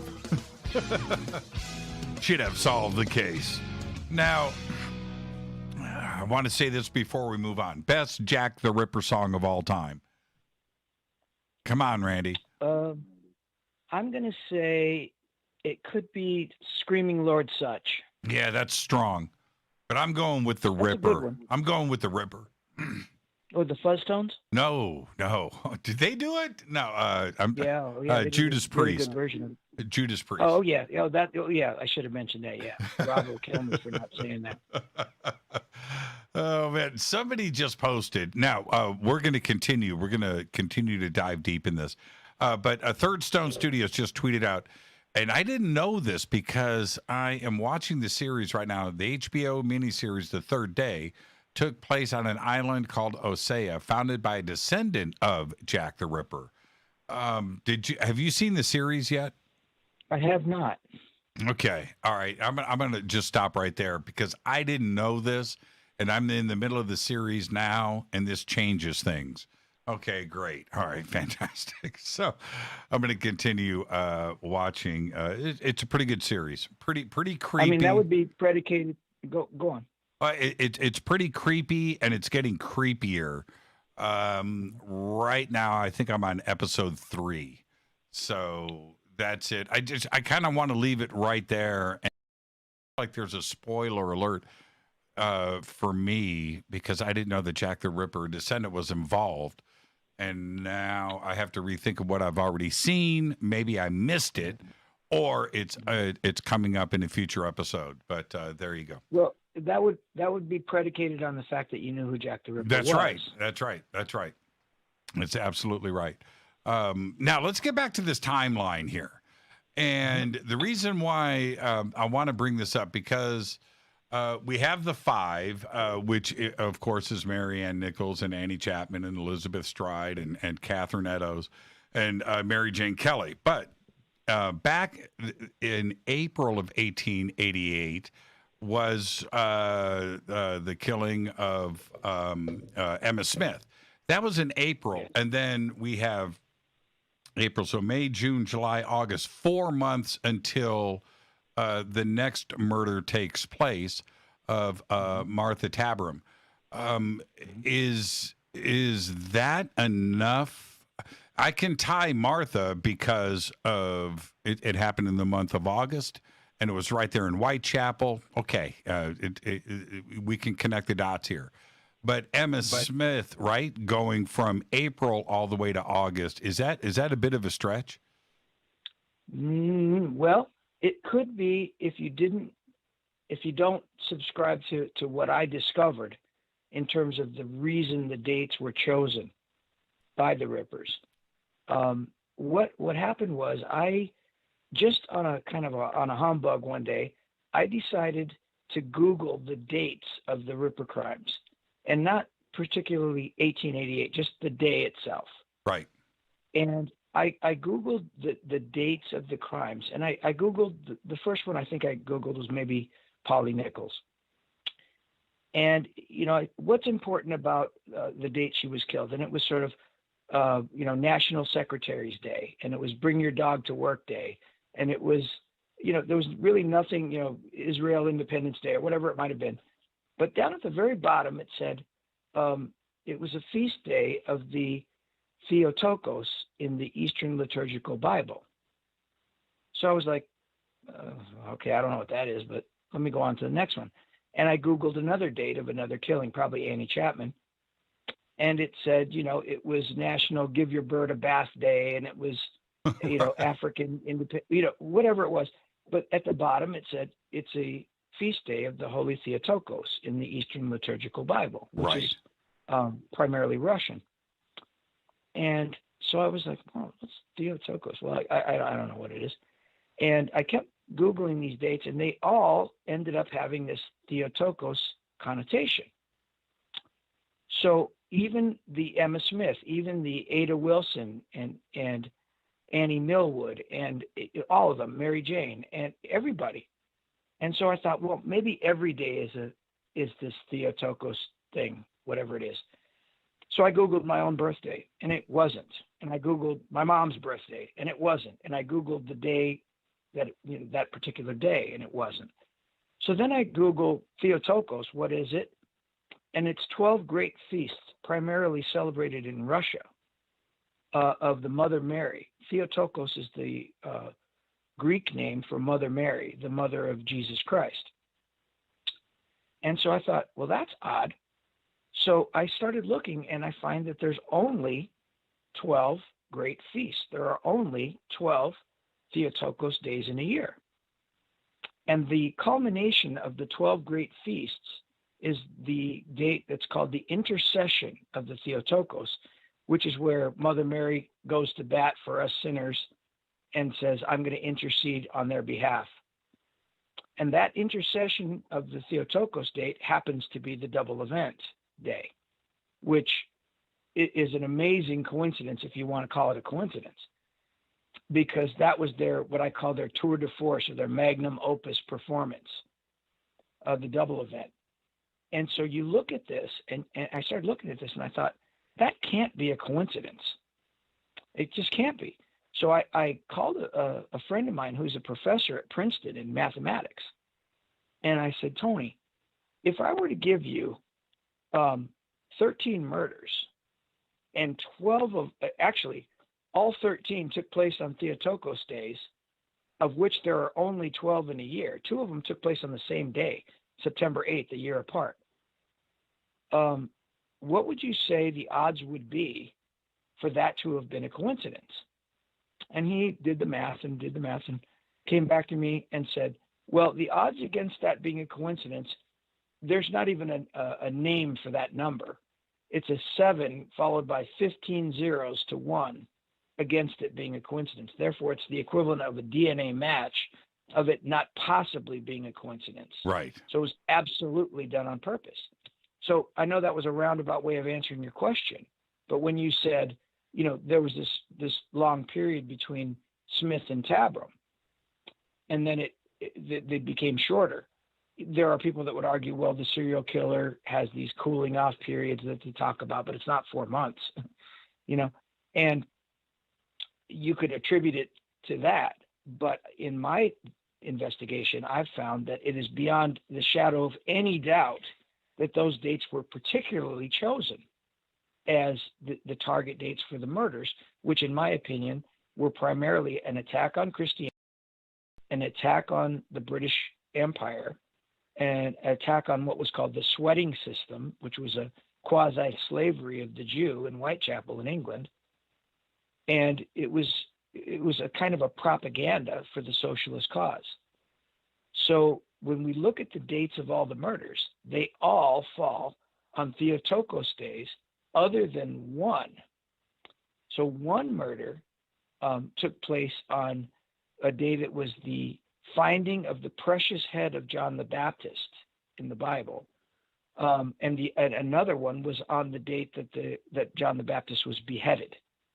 So the second date that wasn't the Theotokos date actually happened to be on the beheading, the finding of the head, which was beheaded on a Theotokos day.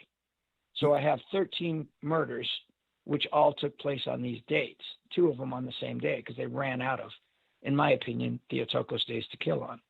Now, let's focus on Marianne Nichols. And for me, this is where, not taking Emma Smith and what happened back in April out of the play, but certainly Marianne Nichols, for me, as the book starts to play out here, was absolute key, because now the players in this start to get revealed. And it starts with who discovered Marianne Nichols' body, right?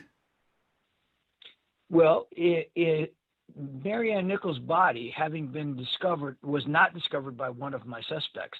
My suspects discovered the body of Elizabeth Stride, the first of the 2 double event killings.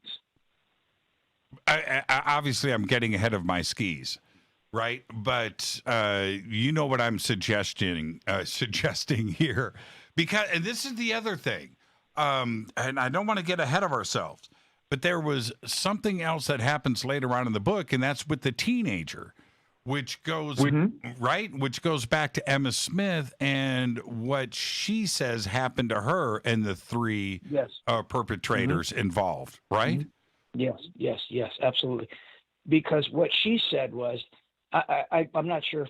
I'm pretty sure I'm allowed to say this on your show. You can always bleep it out if it's not appropriate. But what she said was that she was raped by 2 of the 3 men. One punched her and then stood guard, which is consistent with the MO in the other crimes.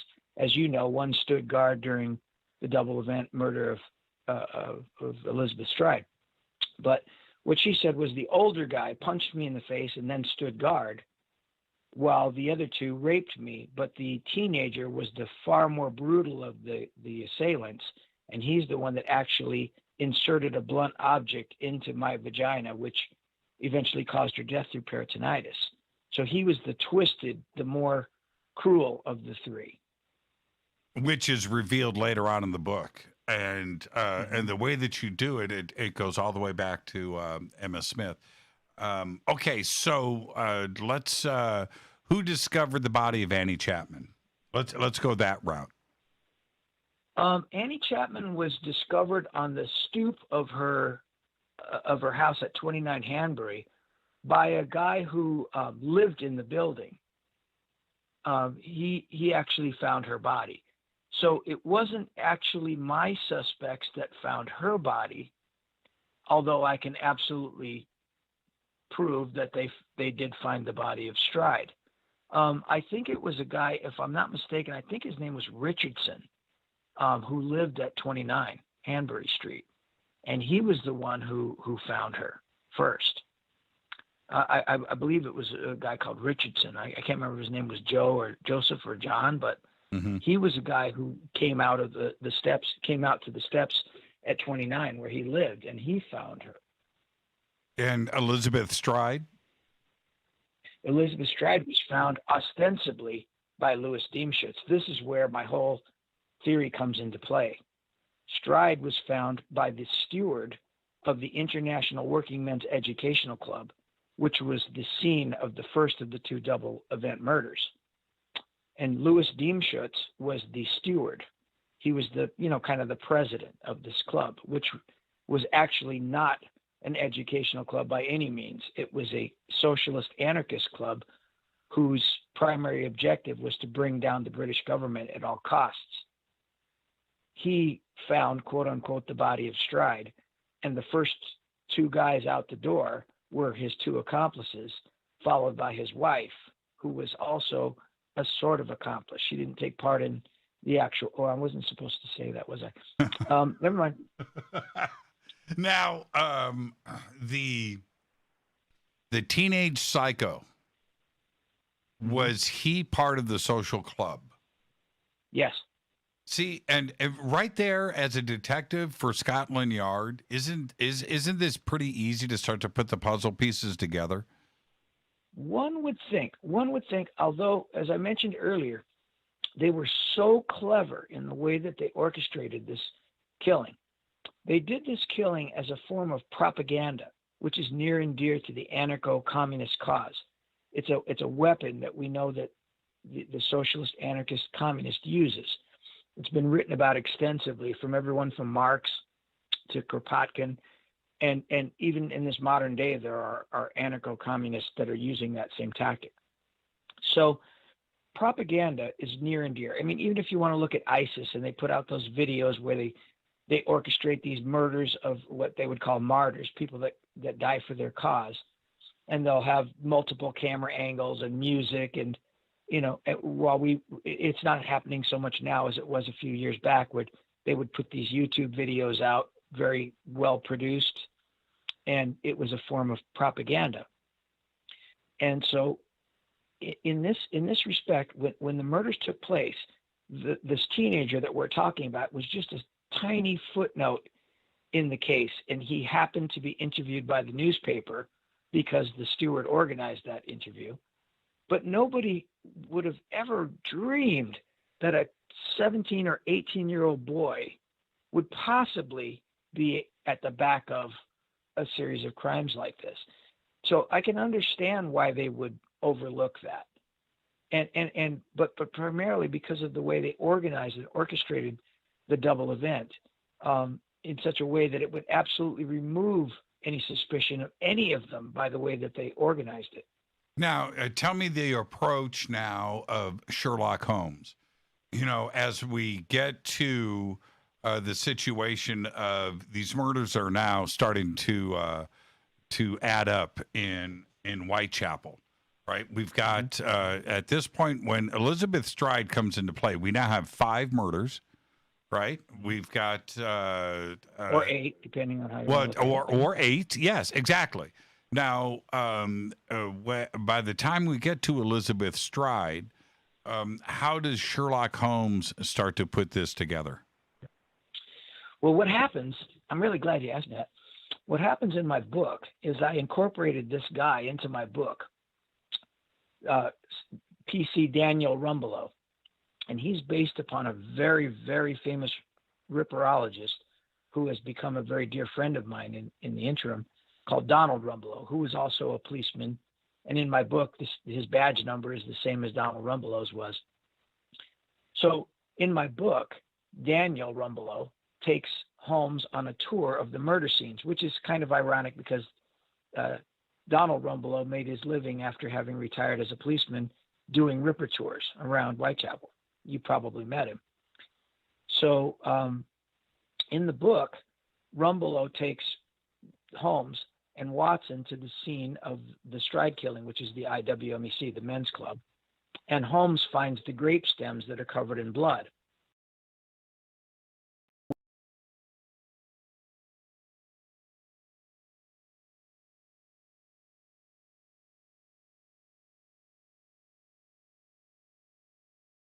Finds these bloody grape stems. They were actually found by two private detectives called Legrand and Batchelor the day after the double event. And they were caked in blood, so they knew that they had to have been at the scene prior to the washing down of the blood. And so we know that those grape stems were actually there when the killing took place. But Holmes finds them in my book anyway, and he puts them into evidence, which was actually done by Legrand and Batchelor. So he gets this information about these grapes. And when he reads the statements of the eyewitnesses, there's only two guys there that are saying that they insist that there were grapes in the hand of Elizabeth Stride when they saw her body. And yet no doctor, no policeman, no other eyewitness says anything about any grapes. So that's kind of where the story starts to fall to the ground, when he realizes that there's just these two guys who knew about these grapes that no one else knew about, in a form of kind of guilty knowledge. That's when you know something about a crime that no one but the perpetrator or someone connected to him could possibly know. And that's only one bit of guilty knowledge that my suspects had. So Holmes discovers that, and that's kind of where the light starts to go on in his mind. But in my book, he sort of falters there and misses that for a while, and it takes another event which involves the same group of guys who found the body, quote unquote, of Stride, who were later convicted for another violent crime that took place 6 months, or a little less than 6 months after the double event, and had four amazing commonalities or coincidences with the double event that Holmes finally realizes, and then he cracks the case. Yeah, and just like I did. Yeah, let's take a second and talk about that. What were they arrested for later? Well, these guys were members of, and one was the steward or president of the International Working Men's Education Club. This was a socialist anarchist organization. And within the Jewish community, especially with the Ripper crimes, there was this growing anti-Semitism within England, because all of the eyewitnesses would say this guy was a Jew, the Ripper was a Jew. Even the star eyewitness to the double event was a Hungarian Jewish guy called Israel Schwartz, and he swore that the murderer had an accomplice, and they were Jewish because he heard them calling each other by the name of a Jewish man who was in the news at that time as sort of having been railroaded for the murder of a Gentile woman that they thought he was innocent of. It turned out he was guilty of it, but it was a guy called Israel Lipsky.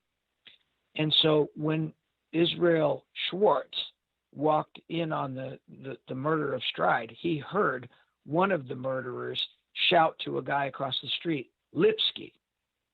And that it struck him as a warning, or there was something threatening about that name. And he knew, because he was Jewish, he knew that Lipsky was a person that was held high in the Jewish community as a sort of a martyr who was being railroaded for this murder that they didn't believe he committed. So he knew that the Rippers were Jewish.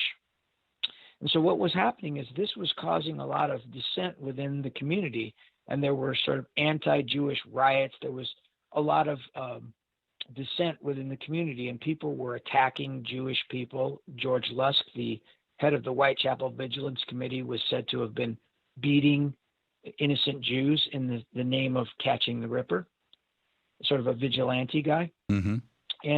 And so what happened was these guys were members of this club that was very militant, and their approach to solving the anti-Semitism was violence, and was it's very much like the situation we have today with Black Lives Matter, where there are certain factions of the community who believe in a peaceful resolution, like a Martin Luther King type of peaceful resolution to racial unrest. And then there are other people that are more radical. Let's burn the system down. Let's burn it down. Let's tear down statues. Let's tear down people's homes. So that there are sort of different factions within the community that both really want the same result, but they have a different way of coming about achieving it. And so there were different factions within the Jewish community. So this group of guys that included the Rippers led a socialist riot, and they marched to the scene of the second murder of the double event, which was Mitre Square. But it actually happened to be directly opposite the synagogue of their worst enemy, Chief Rabbi Adler, who was of the peaceful sort of sect, the element of the Jewish population that wanted to work with the Gentile and resolve peacefully the troubles. So they had these two factions, and this group from the IWMEC that included the Ripper crew went to this synagogue and protested, and this guy, Chief Rabbi Adler, called the police on them. So they were forced to leave. But in the process, they beat up a guy who was a member of the Adler camp, whose name was Israel Sunshine, not to be confused with Israel Schwartz. And they beat this guy, Israel Sunshine, to a bloody pulp. Now, why that's significant is because Israel Sunshine, who was their mortal enemy, lived at 119 Goulston Street, the Wentworth model dwellings, where we know the Jews are the men that will not be blamed for nothing graffito was left on the wall. Mm-hmm. So it just so happens that the guy that lived in that building was beaten by these guys. So that's coincidence number two. The coincidence number one was that they marched to the synagogue, which was directly opposite Mitre Square. Then they marched back to their own club, coincidence number three, which was the scene of the first double event murder. Then they dragged a policeman called P.C. Frost into the exact alleyway, to the exact spot where Elizabeth Stride was dragged, and they beat him to a bloody pulp. They kicked him, nearly broke his leg. They beat him with sticks. And when the rest of the police came to arrest them, Dean Schutz, the leader of the club's wife, came out with her hair broom and started beating the policemen. So they were all arrested for this subsequent violent crime, which had all these commonalities with the double event. You had all three crime scenes of the double event tied in. You had all four of the first people that came out of the door when the body was found. You had the Goulston Street graffito site tied in, and you had the exact spot where Stride was killed is the exact spot they dragged the policeman, which to me says they were comfortable there. That was their comfort zone. Mm-hmm. They knew that they could drag someone in there and commit a crime, and they reenacted kind of the violence of the double event. So if we, a lot of times people in criminology will say the best predictor of future behavior is past behavior. So if you look at the Ripper crimes, you might say, well, there's no past behavior there. Where's your past behavior? Well, actually, one of my suspects had a rape conviction in 1886, 2 years prior to the Ripper killings. So there's some past behavior for you. But if you look at the violence that was visited upon P.C. Frost and Israel Sunshine, where's the violence that preceded that? That would be the double event. We're going to continue all of this. It's such a fascinating book. It's called The Autumn of Terror by Randy Williams. When we come back after this short break, this is Fade to Black, continuing our Haunted Rocktober. You can get the book right now. Click on the links over at jimmychurchradio.com. It'll take you straight there. The Autumn of Terror by Randy Williams. This is Fade to Black. I'm your host, Jimmy Church. More with Randy when we come back. Stay with us. Hi, everybody. This is Rob Halford, the Metal Guard on jimmychurchradio.com. This is KGRA Digital Broadcasting Station. Salt Lake City, Utah. Van Buren, Arkansas.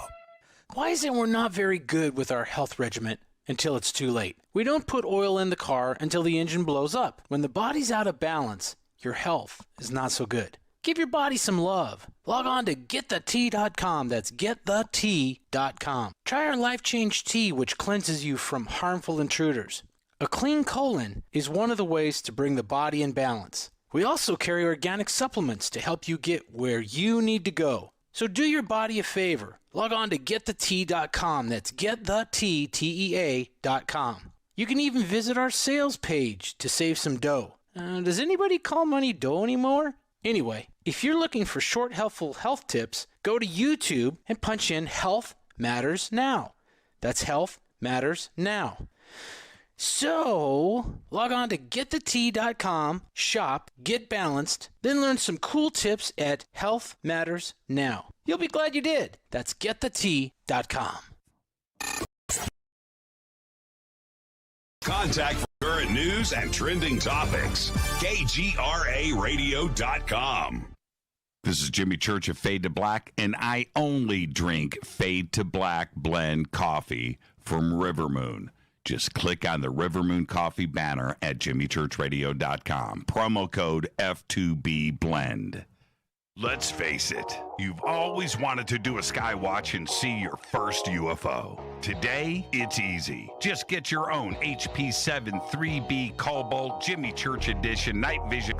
This is the same U.S. military system that I use, featuring a Generation 3 blue phosphor image tube. That's right, it's blue, not black and green. This is the only blue system in the world, and it's waterproof, lightweight, combat-proven, simple to use, and ready to go. Hoffman's Optics helped create night vision sky watches, and now you can see what everyone has been talking about each night from your own backyard. Just call 760-231-9929. That's 760-231-9929. You can click on the banners on our site or visit UFOnightvisiongoggles.com. That's UFOnightvisiongoggles.com. Go back, Lee Tappy. This is the only way forward. This is Fade to Black. Make contact. KGRAradio.com. Listen, I know, and you know, that you've always wanted your first crystal skull. Or maybe you're a collector just like me, but you just don't know where to go to find the real thing. Then I met Carolyn Ford over at EinsteinTheCrystalSkull.com. Carolyn is the guardian of Einstein, one of the most respected ancient crystal skulls in the world. All of her unique skulls have been imprinted sitting with Einstein in his sacred lodge and are carved from the finest gemstone and materials. Imprinting is the process of receiving the ancient wisdom from the master skull or master computer. Einstein, the ancient crystal skull. To see Carolyn's current collection of crystal skulls, just visit her store at EinsteinTheCrystalSkull.com or click on the banner over on our site. Don't forget to use the promo code Jimmy at checkout to receive 10% off of your order today. That's promo code Jimmy. Finding your first or next crystal skull is easy. Just visit EinsteinTheCrystalSkull.com. Telepath is a weekly digital newsletter filled with the latest paranormal news, trending topics, and fresh articles from some of the most popular critical thinkers in the community today. Stay informed on your favorite paranormal podcasts and live streaming talk shows. Interact with the Telepath and upload your paranormal story or pics. It could be featured in an upcoming edition. Sign up right now for the free Telepath newsletter at paranormal.radio. That's paranormal.radio.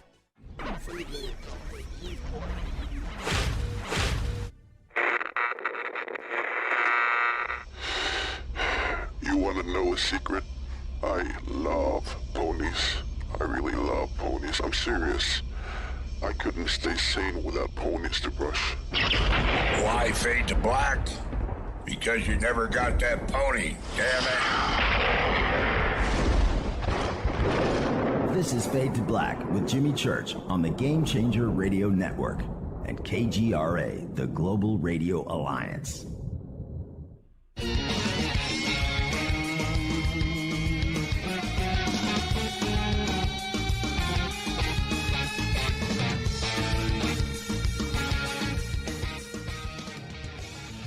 Welcome back. Fade to Black. I'm your host, Jimmy Church. Tonight, our guest, Randy Williams. We're talking about his book, The Autumn of Terror.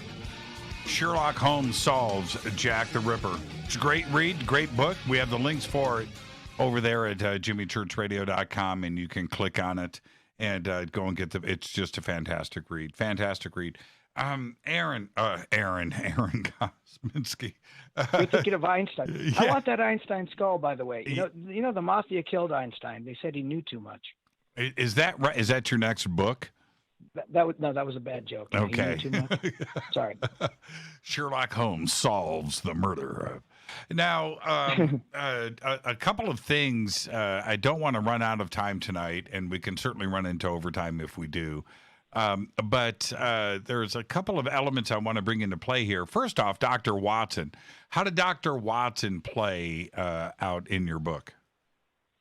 Well, Watson is the narrator of most of the book, other than one chapter that was written by Holmes in my book in the style of The Adventure of the Blanched Soldier, which was written from Holmes's point of view in the canon. But Watson is the narrator. And basically, though, what Watson lends to the investigation is a lot of what my doctors lent to the investigation, because even though I solved it, they helped me gather more evidence with their observations and their expertise in their individual fields. So Watson plays the part of sort of all three of my doctors, even though all three of my doctors have characters based upon them in the book that do their own part to help Holmes. But as the narrator, Holmes used to call Watson his Boswell, Boswell was a famous biographer and British historian and biographer. And Watson is Holmes's Boswell. I have a dog named Boswell, by the way. And so Watson is really the narrator of the book. He takes the reader sort of by the hand and presents the evidence to them as concisely as I could, as sort of the voice of the case. He's sort of the one that ties everything together for the reader. And so, as he does in all of the Holmes novels in the canon, the original Holmes stories, Watson gives you everything you need to know to solve it, but most of the time you don't, and you wait for Holmes to explain it all to you, which is what happens in my book as well. But Watson is really the voice of the case, and he's the voice of my three doctors in terms of the expert evidence that they helped me gather to bolster my case. Now, there's another aspect to the case that has been talked about for so long, that the murderer, Jack the Ripper, must have been a surgeon. He must have been a guy that understood knives and surgical tools and what he was doing from an anatomical aspect. How did you approach that with Lee Bodden and Cyril Wecht? Well, I'll tell you this. Doctors Bodden, Wecht, and Lee are all in agreement that the Ripper did not possess any particular surgical knowledge that a lot of people have attributed to the Ripper. However, this is where all of us kind of came together and realized that the person that committed these crimes wasn't necessarily a surgeon, but instead a person who just learned by doing, very much like a hunter. For example, in my area of Northeast Pennsylvania, there's a bunch of guys who can gut a deer in under a minute and take that deer apart, take all of the internal organs out of it without breaking the organs and without spilling an excessive amount of blood. And so it is our opinion that the Rippers, or the person that did the mutilations that a lot of people say required surgical precision, was really just a person who had probably a lot of experience with hunting maybe in their home country, and had learned by doing, because we see the acceleration of the violence. We see that it went from Ada Wilson and Annie Millwood, who were crudely attacked and didn't even die right away, and then Emma Smith, who didn't die right away, to the eventual complete evisceration of Mary Jane Kelly. And so in the process of committing these murders, it is our opinion, specifically their opinion, that which is a lot more weighty than mine, that the killer only had a rudimentary knowledge of anatomy to be able to excise the organs the way he did. Because it wasn't until Annie Chapman that the uterus was excised and taken away. Or in Mary Kelly's case, the heart was taken away. I don't actually believe it was taken away, but it was removed and never found. But the doctors are of the opinion that it doesn't necessarily take a surgeon to have done that, but just someone who had some experience with hunting and the gutting of an animal. Now, okay, I want to jump. I want to come back to this and just okay. Let's stay right here for a second, but I do want to discuss Aaron Kosminski briefly. Deserves to be mentioned. You called me Aaron earlier. I did. That's you why. Called me Aaron earlier. Yeah. See? And is it because I somehow remind you of Aaron Kosminski? I hope not. Yeah. Well, the photo resemblance is almost there. A little bit. Yeah. I can see the vibe. Yeah. It's there. It's there. Is that the one thing about Jack the Ripper? Is the bleeping violence, the anger, the absolute psycho aspect of each one of these murders, and the things that were done, the things that were said, how the instruments, absolutely horrific, violent, angry. Not to say that any murder isn't, but in the case of Jack the Ripper, this is some of the most horrific murders that have ever taken place.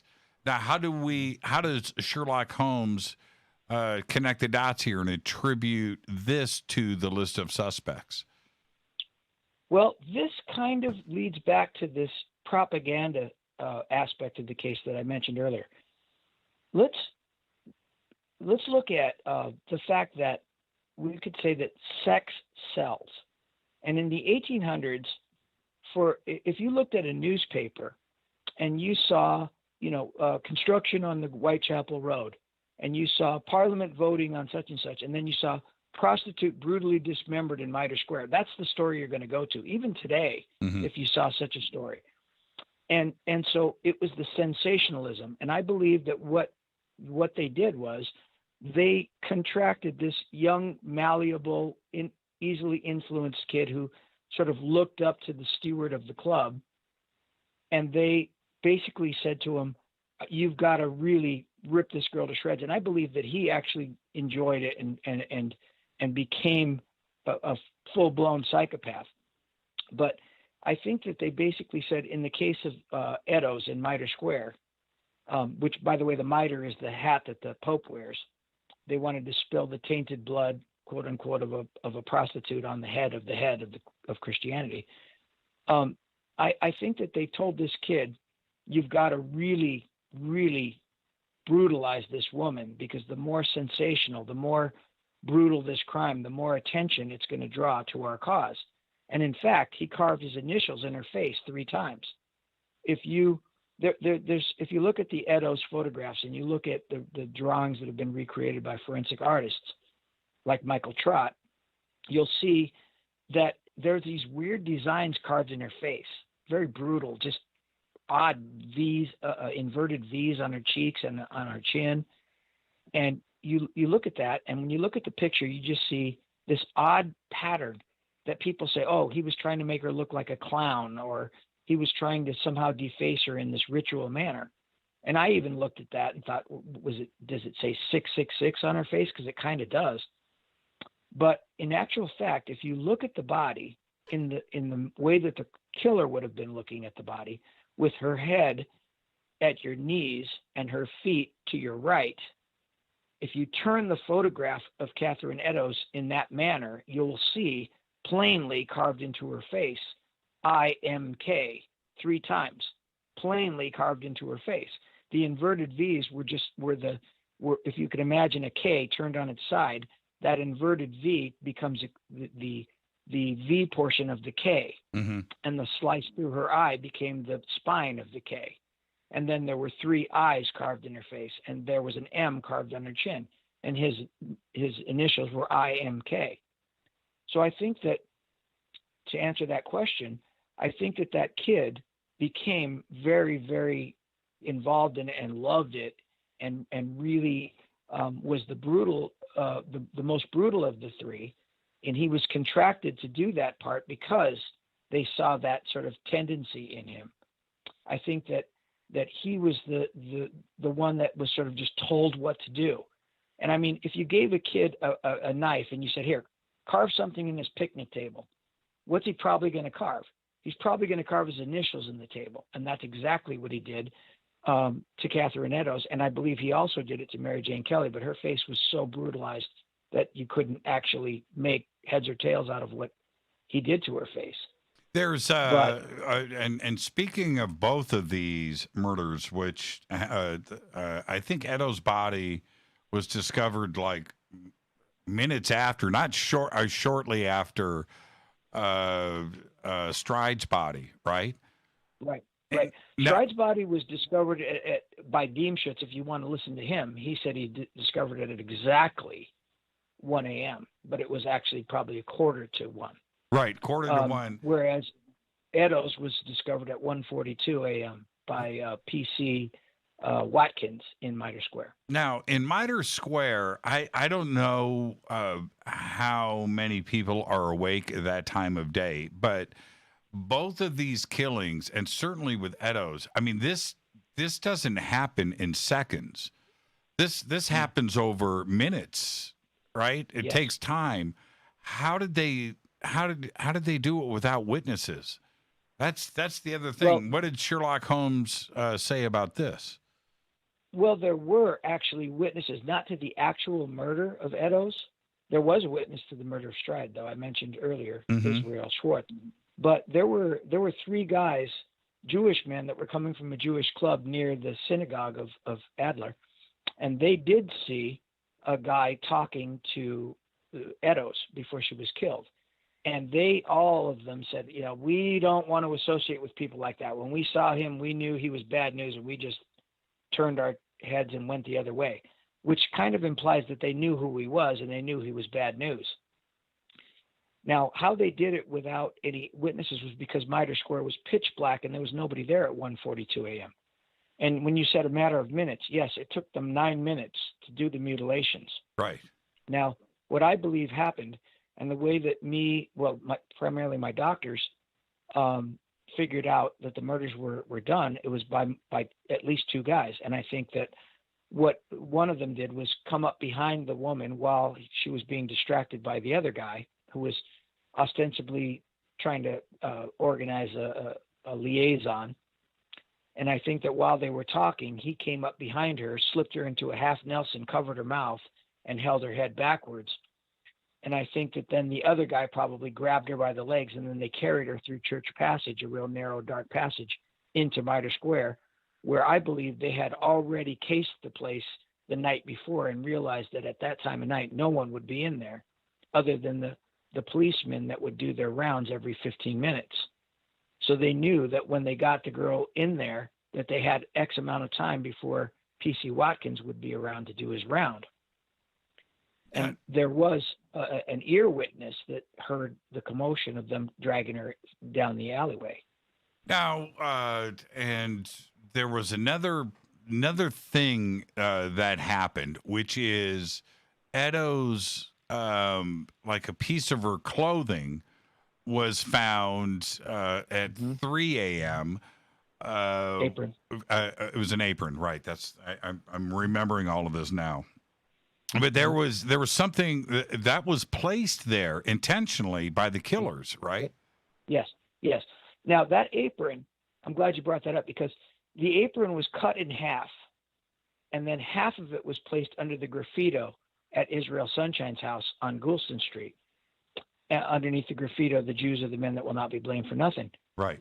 But let's think about that, because you remember the Dear Boss letter, and you remember the Saucy Jackie postcard that was probably mailed either just before that second murder or just after, in which both of those missives quoted or mentioned clipping off the woman's ear. And so that was their way of ensuring that the police would definitely know that both of the murders were Jack the Ripper's work, the Stride murder and the Eddowes murder. But the ear was, in fact, cut off. And I believe the ear was what was supposed to be put on the doorstep at Goulston Street under the graffito. But, in fact, they lost the ear in the folds of her clothing, and it dropped out at the autopsy. When they were undressing her, they found the ear like kind of in between folds of her clothing. So I believe that what happened was when they realized, when PC Watkins' stumbled on the scene with his light, his bullseye lantern coming in the distance, they realized they couldn't grab that ear. They couldn't find it. So what they did was they cut the apron in half. Why would you do that? They cut it in half so that they could definitely leave a piece of evidence that could be tied to her murder on their enemy's doorstep under this graffito. And so this apron was identified because it exactly matched the cut of the piece that was left behind, and it had blood and feces on it that matched that of the piece, the remnant of the apron that was left behind. And for everybody to understand what we're talking about here, so this apron is left on Goulston Street and in Whitechapel, and on the wall above the piece of the bloodied apron was this graffiti that said, "The Jews are the men that will not be blamed for nothing." But curiously, if I remember correctly, the police ordered this graffiti to be washed away. So it was right. It was removed as evidence from the scene of the crime, right? Yes, it was. And that was a crucial mistake. Right. They never should have done that. They thought the excuse for it was that it might cause more racial unrest in the community. But it was a strategic piece of evidence because when you look at it, was horribly misspelled. As you may recall, Jews was either Juews or Juwes, depends on whose version you want to believe. Right. But there were different constables that remembered it slightly differently. But that graffito that was left that said, "The Jews are not the men that will be blamed for nothing," or "The Jews are the men that will not be blamed for nothing," it doesn't really matter in my way of thinking because that graffito can actually be anagrammed to read a number of different. I actually anagrammed it over 1,000 times myself. And in that anagram, I got nothing but these really evil messages. And it turned out that I could actually anagram it to read something to do with the names of my suspects, which I guess I'm not supposed to say. But for example, if I were to read you, let me just pull this up. Here are some of the over 1,000 anagrams of "The Jews are the men that will not be blamed for nothing," the way it was spelled according to the policeman's recollection. Uh-huh. Let me just read you 4 of them. Okay. Where I use every letter that they used, not excluding any letter. Hell-bent whoremonger, swift, moth-eaten, jubilant death. White-hot, wrathful bloodbath, eminent gentleman jeers. Jubilant death blow, whoremaster of the Enlightenment. White-hot gems on jubilant defter, hell-bent woman hater. And I got 1,000 of these, and they're all just as evil as those. Now, and so ultimately, I'm talking about the graffiti and the obvious. Okay, let me just say this. The graffiti as it was written didn't make a whole lot of sense to me, right?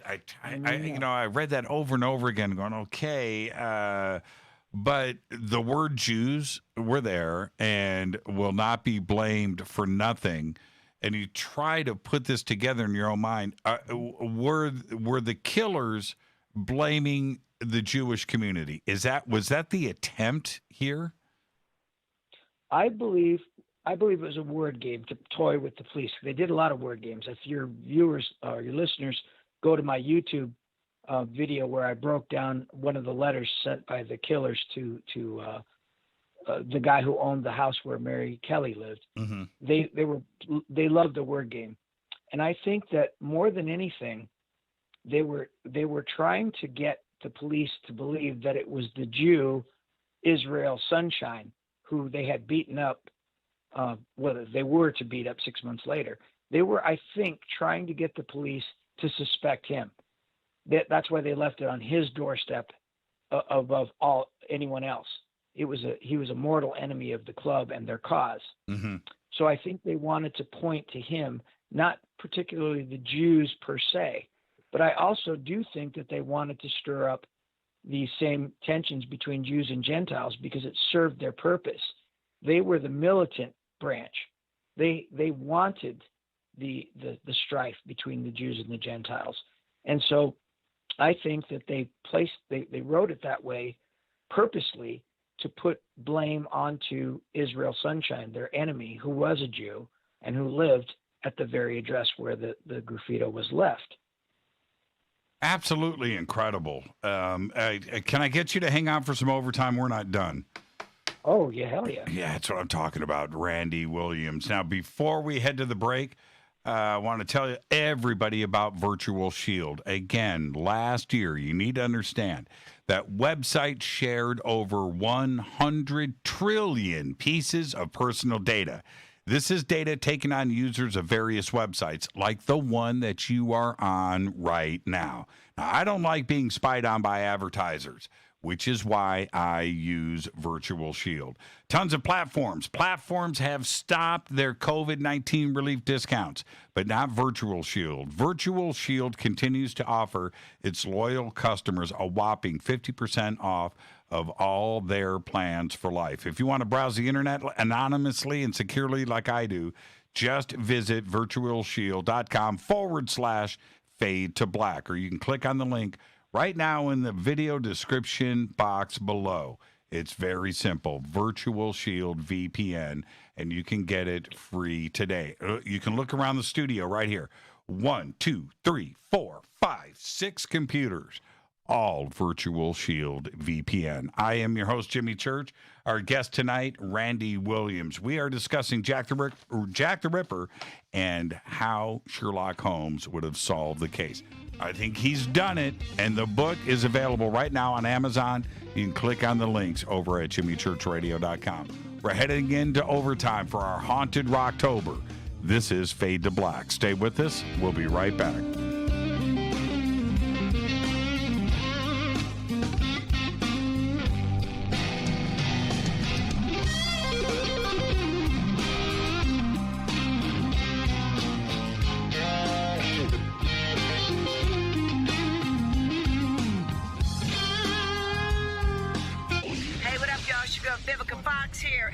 Listening to my boy, Jimmy Church, on jimmychurchradio.com. Despite popular opinion, reading a book will not make you smarter. But listening to Jimmy Church will. This is Jimmy Church of Fade to Black, and I take Life Change Tea supplements every single day. It's what I do. Click on their banner at jimmychurchradio.com. When you take the beans from Central America with dashes of Indonesian and African mixed in and then roast it to the dark side of Fade to Black, you create the ultimate brew of fringe. Introducing the Fade to Black blend from River Moon Coffee. Yes, River Moon's darkest customized roast was created for the love of Fade to Black. The alchemy of masterful roasting and smoking the beans is in every sip of this full-bodied, dark Java. I need my coffee dark, deep, with distinct bittersweet chocolate highlights, just like the bunker. Leaning further into the darkness of the roast is Fade to Black blend from River Moon Coffee. Just click on the banner at jimmychurchradio.com and use the promo code F2BBLEND for 15% off of your order today. Go Beckley Teppy. Hello, my name is Billy Carson, and I am a best-selling author and the founder of ForbiddenKnowledge.tv. Together with my team, we have built an all-new conscious streaming TV platform designed with every family member in mind. If you have ever wanted to travel the world and attend lectures and workshops from your favorite speakers but weren't able to, look no further. ForbiddenKnowledge.tv. There are dozens of workshops and lectures from speakers you know and love.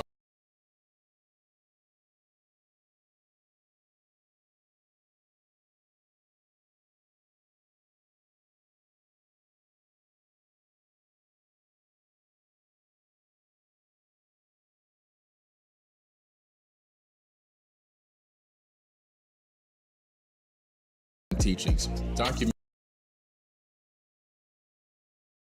conscious cooking, meditations, finance, yoga, and so much more. To start your free trial on any mobile device or computer, surf to forbiddenknowledge.tv. That's Forbidden Knowledge with the number 4, forbiddenknowledge.tv. Again, visit forbiddenknowledge.tv today. Intrigued by Paranormal Talk Radio? You'll love the new Paranormal Radio app from TalkStream Live.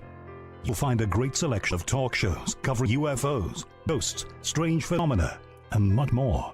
Download the Paranormal Radio app now and start listening to the very best in paranormal talk entertainment, including the network you're listening to right now. The Paranormal Radio app, free in Google Play and the iOS App Store.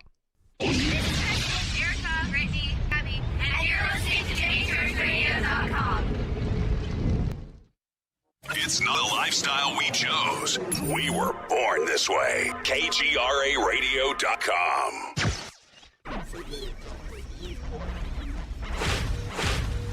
This is KJCR at JimmyChurchRadio.com.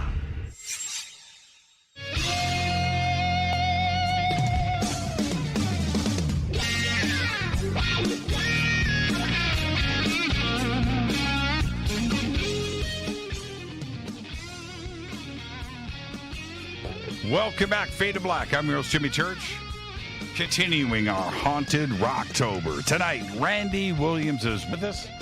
We're discussing his book, The Autumn of Terror, how Sherlock Holmes would have solved Jack the Ripper. And what's really funny is I've read over the years, Randy, so many different aspects of how Sherlock Holmes would have signed.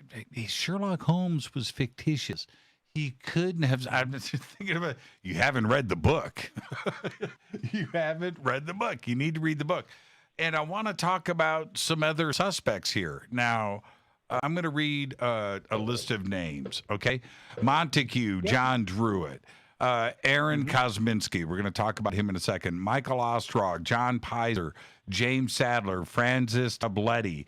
William Burry, Thomas Cream, Thomas Cutbush, Frederick Deeming, Carl Feigenbaum, Robert Stevenson, Prince Albert Victor, we talked about him, Duke of Clarence, right. Joseph Barnett, Lewis Carroll, David Cohen, William Whitley Gull, George Hutchinson, James Kelly, Charles Lechmere, Jacob Levy, James Maybrick, Michael Maybrick, Alexander Pedashenko, Walter Sickert, Joseph Silver, James Stephen, Francis Thompson, Sir John Williams. Who is missing from this list? Oh, let's don't forget Sir Arthur Conan Doyle, and let's don't forget Jill the Ripper. Yeah, that's right, Jill the Ripper. I forgot about it. We didn't go there. But who is missing from this list? Well, those are the two that stick out the most. You forgot H.H. Holmes. Yeah, from Chicago. All right. But no, your guys. It's your guys that are missing from this list. Well, yeah, and I'm not allowed to say their names, right? Right. That's my point. Everybody's got to go and read the book. Isn't that interesting? I belt off 35 names, and it's pretty fascinating to me that your guys aren't on this list. And and going back to my point, that nobody approached this as methodically as you, Baden, Wecht, and Lee did. I agree. Now, let's talk about Aaron Kosminski. A lot, when you jump into Ripper research these days, he's probably the most prominent name that comes up. Right, because of that shawl. Yeah, because of the shawl, and there's mitochondrial DNA that was tied to it. But has he been totally debunked? Well, by us, he has, for the simple reason that he was a madman. He was often found walking through the streets, raving like a lunatic, naked. He doesn't have the intellect. He doesn't have the motivation or the intellect to, for example, perpetrate all the crimes on Theotokos nights, for example. Mm-hmm. The Ripper crimes, although at first blush would appear to have been committed by a complete lunatic, And in fact, the young kid was getting close to that. The Ripper crimes and their inability to be detected or to be caught, the killer's inability to be caught by the Met and Scotland Yard, tells us that this person had an enormous intellect, and Kosminski did not have that. If I can just wander off a little bit on the Kosminski subject. Sure. I went recently to London and went to the insane asylum, Colney Hatch, which is now an upscale condominium, but it used to be a lunatic asylum where Kosminski was held. And I have this funny story that might interest you and your listeners because of the paranormal aspect of it. Absolutely. So I went with a very good friend of mine called Safi Shevket, who lives blocks away from Colney Hatch. And we were just doing a little walk around his area, and we saw this monument that mentioned Colney Hatch. And I said to him, "Oh yeah, that's where Kosminski was held." And he goes, "Oh, it's right there." I said, "Can we go there?" He said, "Absolutely." So he drives me over there, and it's been converted to this upscale apartment complex or condominium, very, very expensive. I would never. Oh yeah, right. Yeah, I'll put up some pictures for you. I'll send you some pictures of it. I would love it. And so we go there, and we park in front of the place, and then we started to try to walk in, and we're stopped by this guard. And the guard says, "Excuse me, I'm sorry, but you can't come in here." And I said, "Oh well, I'm a ripperologist. I'm doing an investigation," and I badged him, because I'm a private investigator. And he saw my U.S. private investigator badge, and he's like, "Oh wow, well, yeah, I'll let you in." So he says, "I'll walk you guys through the place." So he takes us in there and he gives us a tour. And he's a Polish guy who, by the way, the 17-year-old and the 42-year-old were Polish guys, which is why the DNA, if that shawl were real, doesn't prove it was Kosminski. It just proves it was a Polish Jew, which my guys were.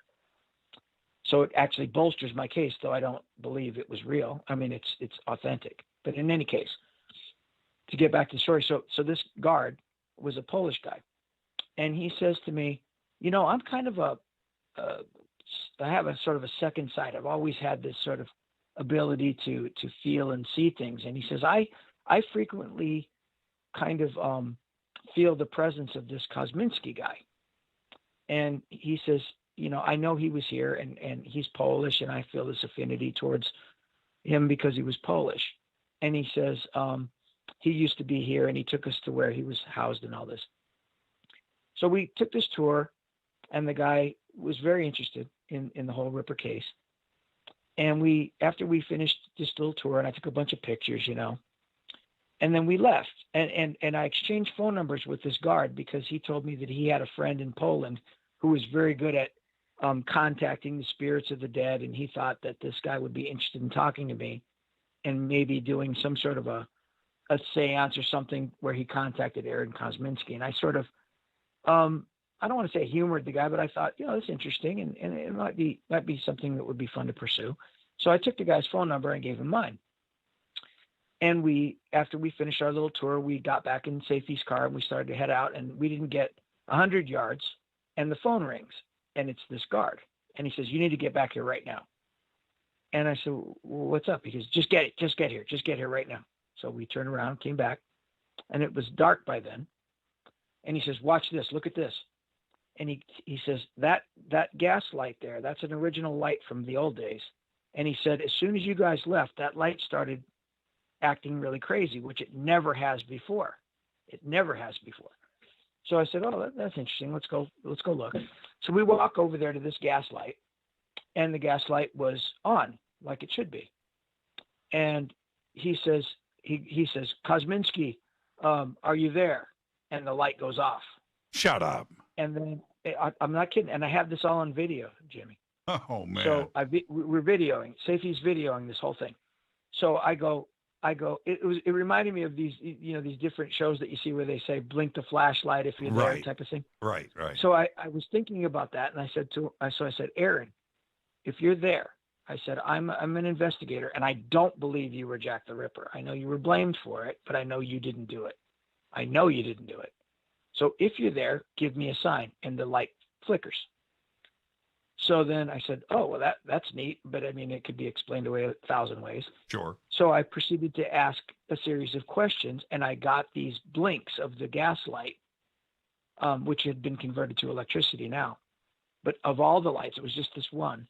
And you'll see on this video that I have, it's on my page somewhere. I'll have to dig it up and put it back up.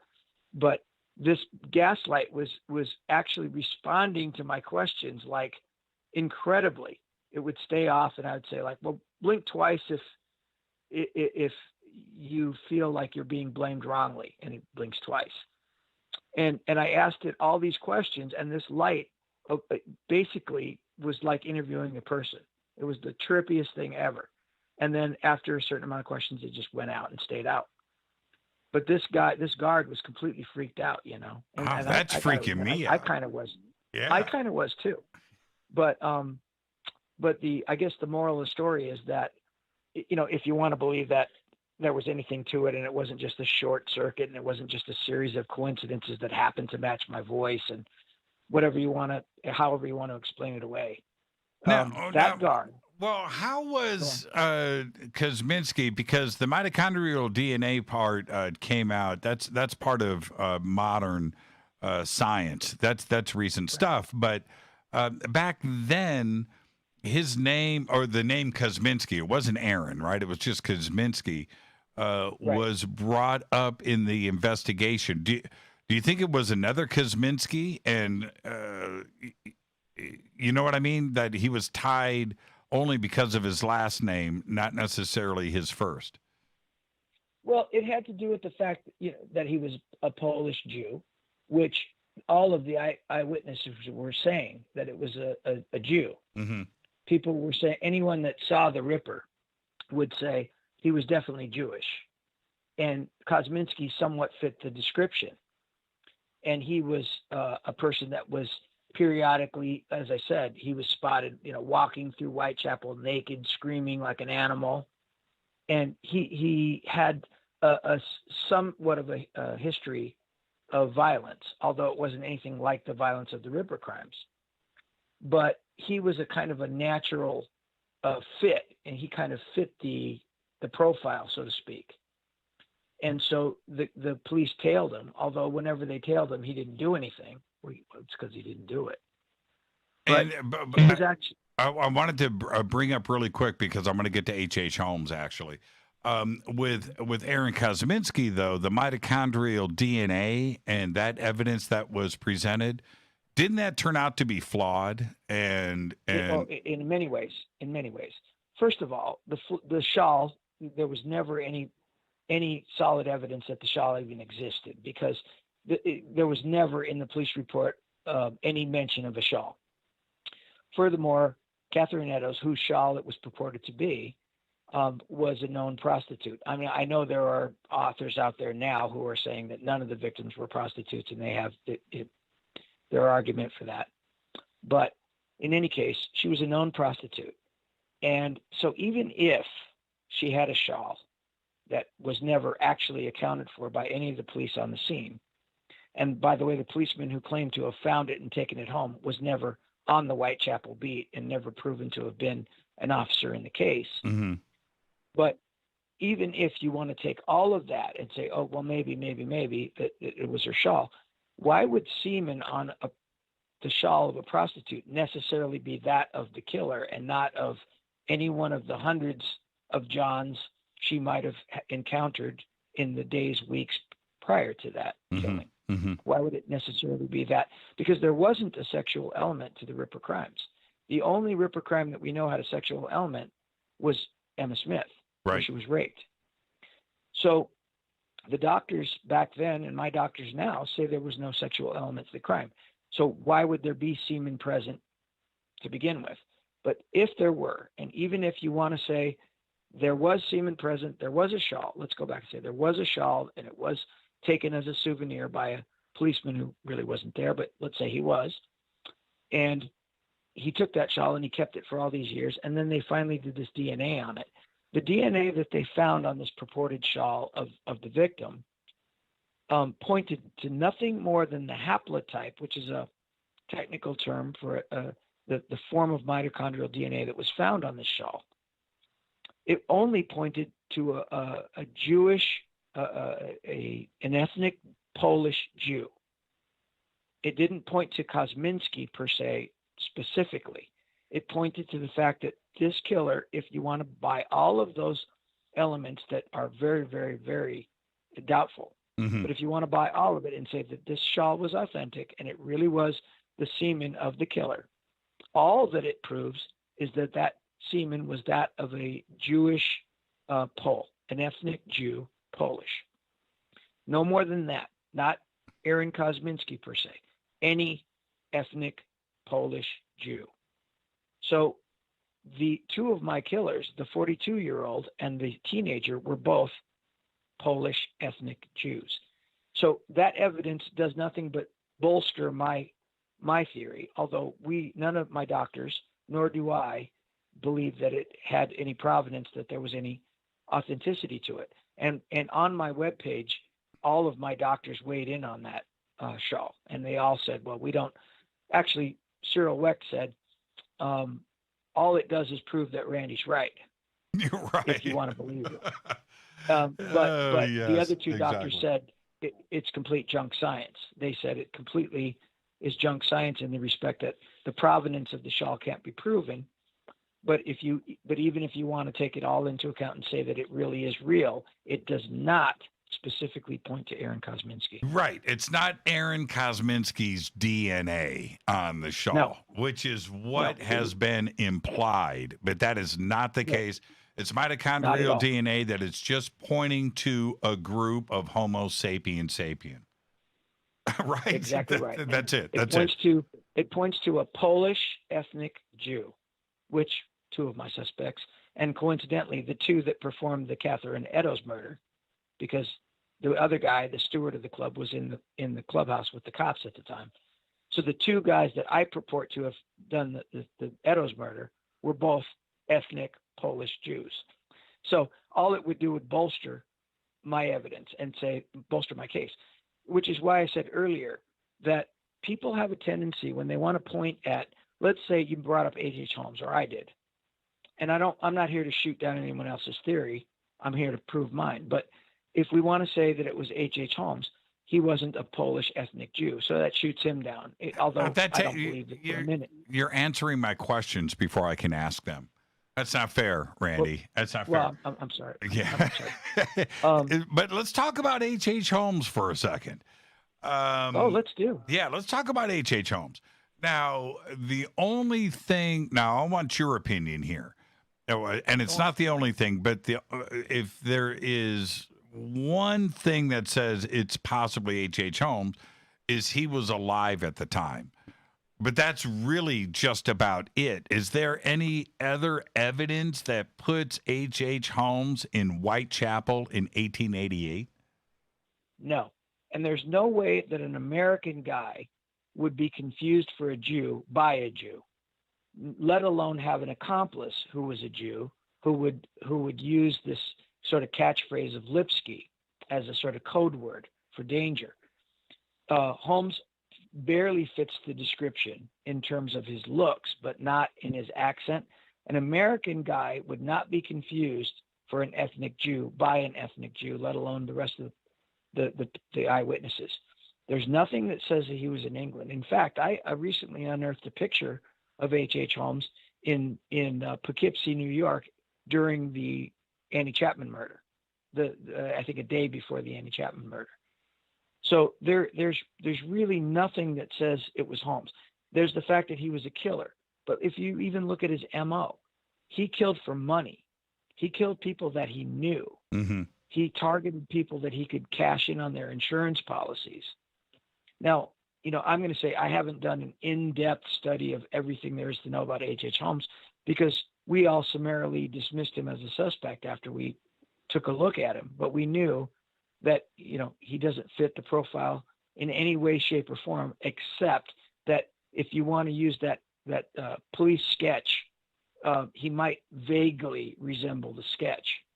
But other than that, he wasn't in England. There's nothing that points to the fact that he was in England. His MO doesn't match. He wasn't Jewish. if he did land up in England, where did he get an accomplice to help him with these other murders? It just none of it adds up. None of it adds up. It's a nice story, although for the life of me, I can't figure out why anyone would want to take credit for being related to Jack the Ripper. But a lot of people seem to do that.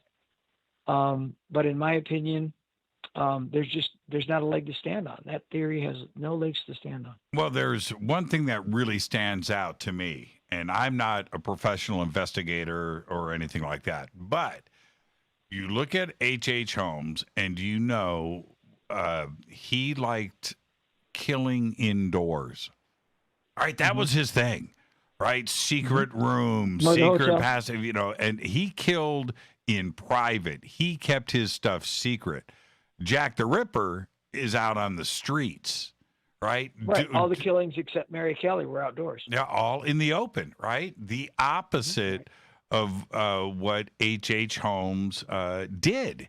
So why would he travel to England and just change his way of life? I for no financial gain, which was his primary MO. And think about this too. Just imagine this, Jimmy. You're an American in England. You stick out like a sore thumb more than we do even today.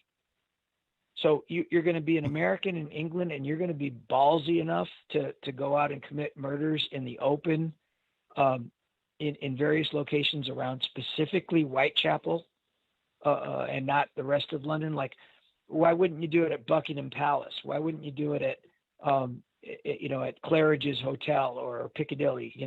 Why would you choose Whitechapel for all of your murders? There's a geographic profiling aspect of the case. There was an FBI agent called Kim Rosmo who developed this program that shows the serial killer's comfort zone. They tend to kill very close to where they live, where they're comfortable. And why would H.H. Holmes suddenly feel comfortable committing a series of murders all within this 0.6 mile radius? It's a very small area when you actually go there and walk around. Why would he feel comfortable there above all places where it was a largely Jewish community and he would stick out like a sore thumb? So there's just nothing to this H.H. Holmes case that resonates with me at all. Now, as we end the night here, and now we are out of time. Can you believe it? 2.5 hours, just like that. Click, Randy Williams. I was just getting started. I know. And this is where I'm going with this. And I know that the audience could get a list of cases together for you. But you must have the interest of applying the same Sherlock Holmes methodology to other unsolved cases. Have you thought about that? Oh, yeah. See, I invented this sort of series of filters based on my knowledge of other serial killings through the years that I applied to the Ripper case, which is actually how I cracked it. But I have this series of 27 filters that are weighted. And what I do is I take every name that's associated with the case, whether it's a policeman, a witness, a victim's husband, a person who found the body, you name it, any name that's associated with the case, and I drop it into filter 1. And when 2 or 3 or 4 or 5 names drop through that filter at the end, they are weighted. They're given a weight, so to speak, of maybe 10 pounds or 8 pounds or 7 pounds. And then I take all of those names again and I drop them through filter 2, and then they're given a weight. And by the time I've dropped all of the names through 27 filters, I'm left with only 2 or 3 guys that weigh a couple 100 pounds. Mm-hmm. And that's how I do it. So I'm quite confident that I could solve a number of crimes that way, because what I did to test my series of filters was I took cases that we knew were solved, like the Green River Killer or the BTK killer, or you name it. I did a series of different crimes and pretended that I didn't know the solution. And I just took all of the names involved in the case and did my filter system. And in every case, I came up with the right name, and you could argue, well, you knew. So people would say I cheated, but I know in my heart of hearts that I didn't cheat. So I know that my system is very effective and could be used for other unsolved cases. And if you were going to, I'm not asking you to reveal, but if you were going to approach another case, somebody just popped up in Twitter. I think it's a great, the Zodiac Killer, for instance. A friend of mine has worked on that extensively. A guy called Detective Kenneth Maines. He's from a different part of Pennsylvania than me, and he's got a pretty compelling case built on that, which is kind of why I left it alone. But I mean, I might do that, especially if what I'm kind of hoping, especially with the exposure that you gave me some years back and that you're giving me today. I can never thank you enough for what you've done for my career, Jimmy, for reals. And but if for example someone's listening to this, like let's say Giorgio Tsoukalos is listening, I'll let him know that Jack the Ripper was an alien, and we can, kind of like the cow mutilations, the Ripper was actually an alien mutilating women. But in any case, if we have someone listening in who maybe is a National Geographic or A&E or something like that, and they would be interested in talking to me and giving me another case. I mean, obviously, I'd love to do a series on the Ripper case, because I think I could make a very compelling case if I was given enough time and wherewithal. But yeah, I could absolutely work on any case that anyone wanted me to work on and use my what I believe to be proven methodology to solve it. Yeah, because I mean the list is long, right? The list is long, and I see it not as it's not simple to do. Arthur Conan Doyle and the way that he wrote and created Sherlock Holmes, Dr. Watson, very complex. It's not simple stuff. No, he was the father of modern forensic science. That 100%. But if you can get inside of Sherlock's head like you have done and approach this, approach another case with the same methodology, you could crack another case. And I truly believe that. Well, certainly. I mean, I've cracked many, but none of them were like high profile cases like you're talking about. But as a detective, I've cracked many a case, and I use the same methodology that I applied to the Ripper case, and it's all born of Sherlock Holmes. Where can everybody find you and reach out, Randy? Well, besides the book, which you mentioned, Sherlock Holmes and the Autumn of Terror, which is on Amazon, you can find me on Facebook. I have a page for the book, which is called Sherlock Holmes and the Autumn of Terror. And I think if you search Randy Williams versus Jack the Ripper, Randy Williams vs. Jack the Ripper, that would lead you to the page. Or if you just search on Facebook for the name of the book, Sherlock Holmes and the Autumn of Terror, you would find me. I'm on Twitter, same name. You could find me on my Wing Chun page, Randy Williams Kung Fu, if you're interested at all in the Wing Chun aspect we talked about before. And I also have my regular Facebook page, Randy Williams, which I think there's a bunch of us, but you'd recognize me if you've seen my picture. And, just friend me. And I'm very open to chat with people. And if there's somebody out there who has a loved one that was murdered and still unsolved, and they want to contract me to figure the case out for them, I'm available. I'm a private detective licensed in Pennsylvania, and I do still take cases. So I'm happy to do that.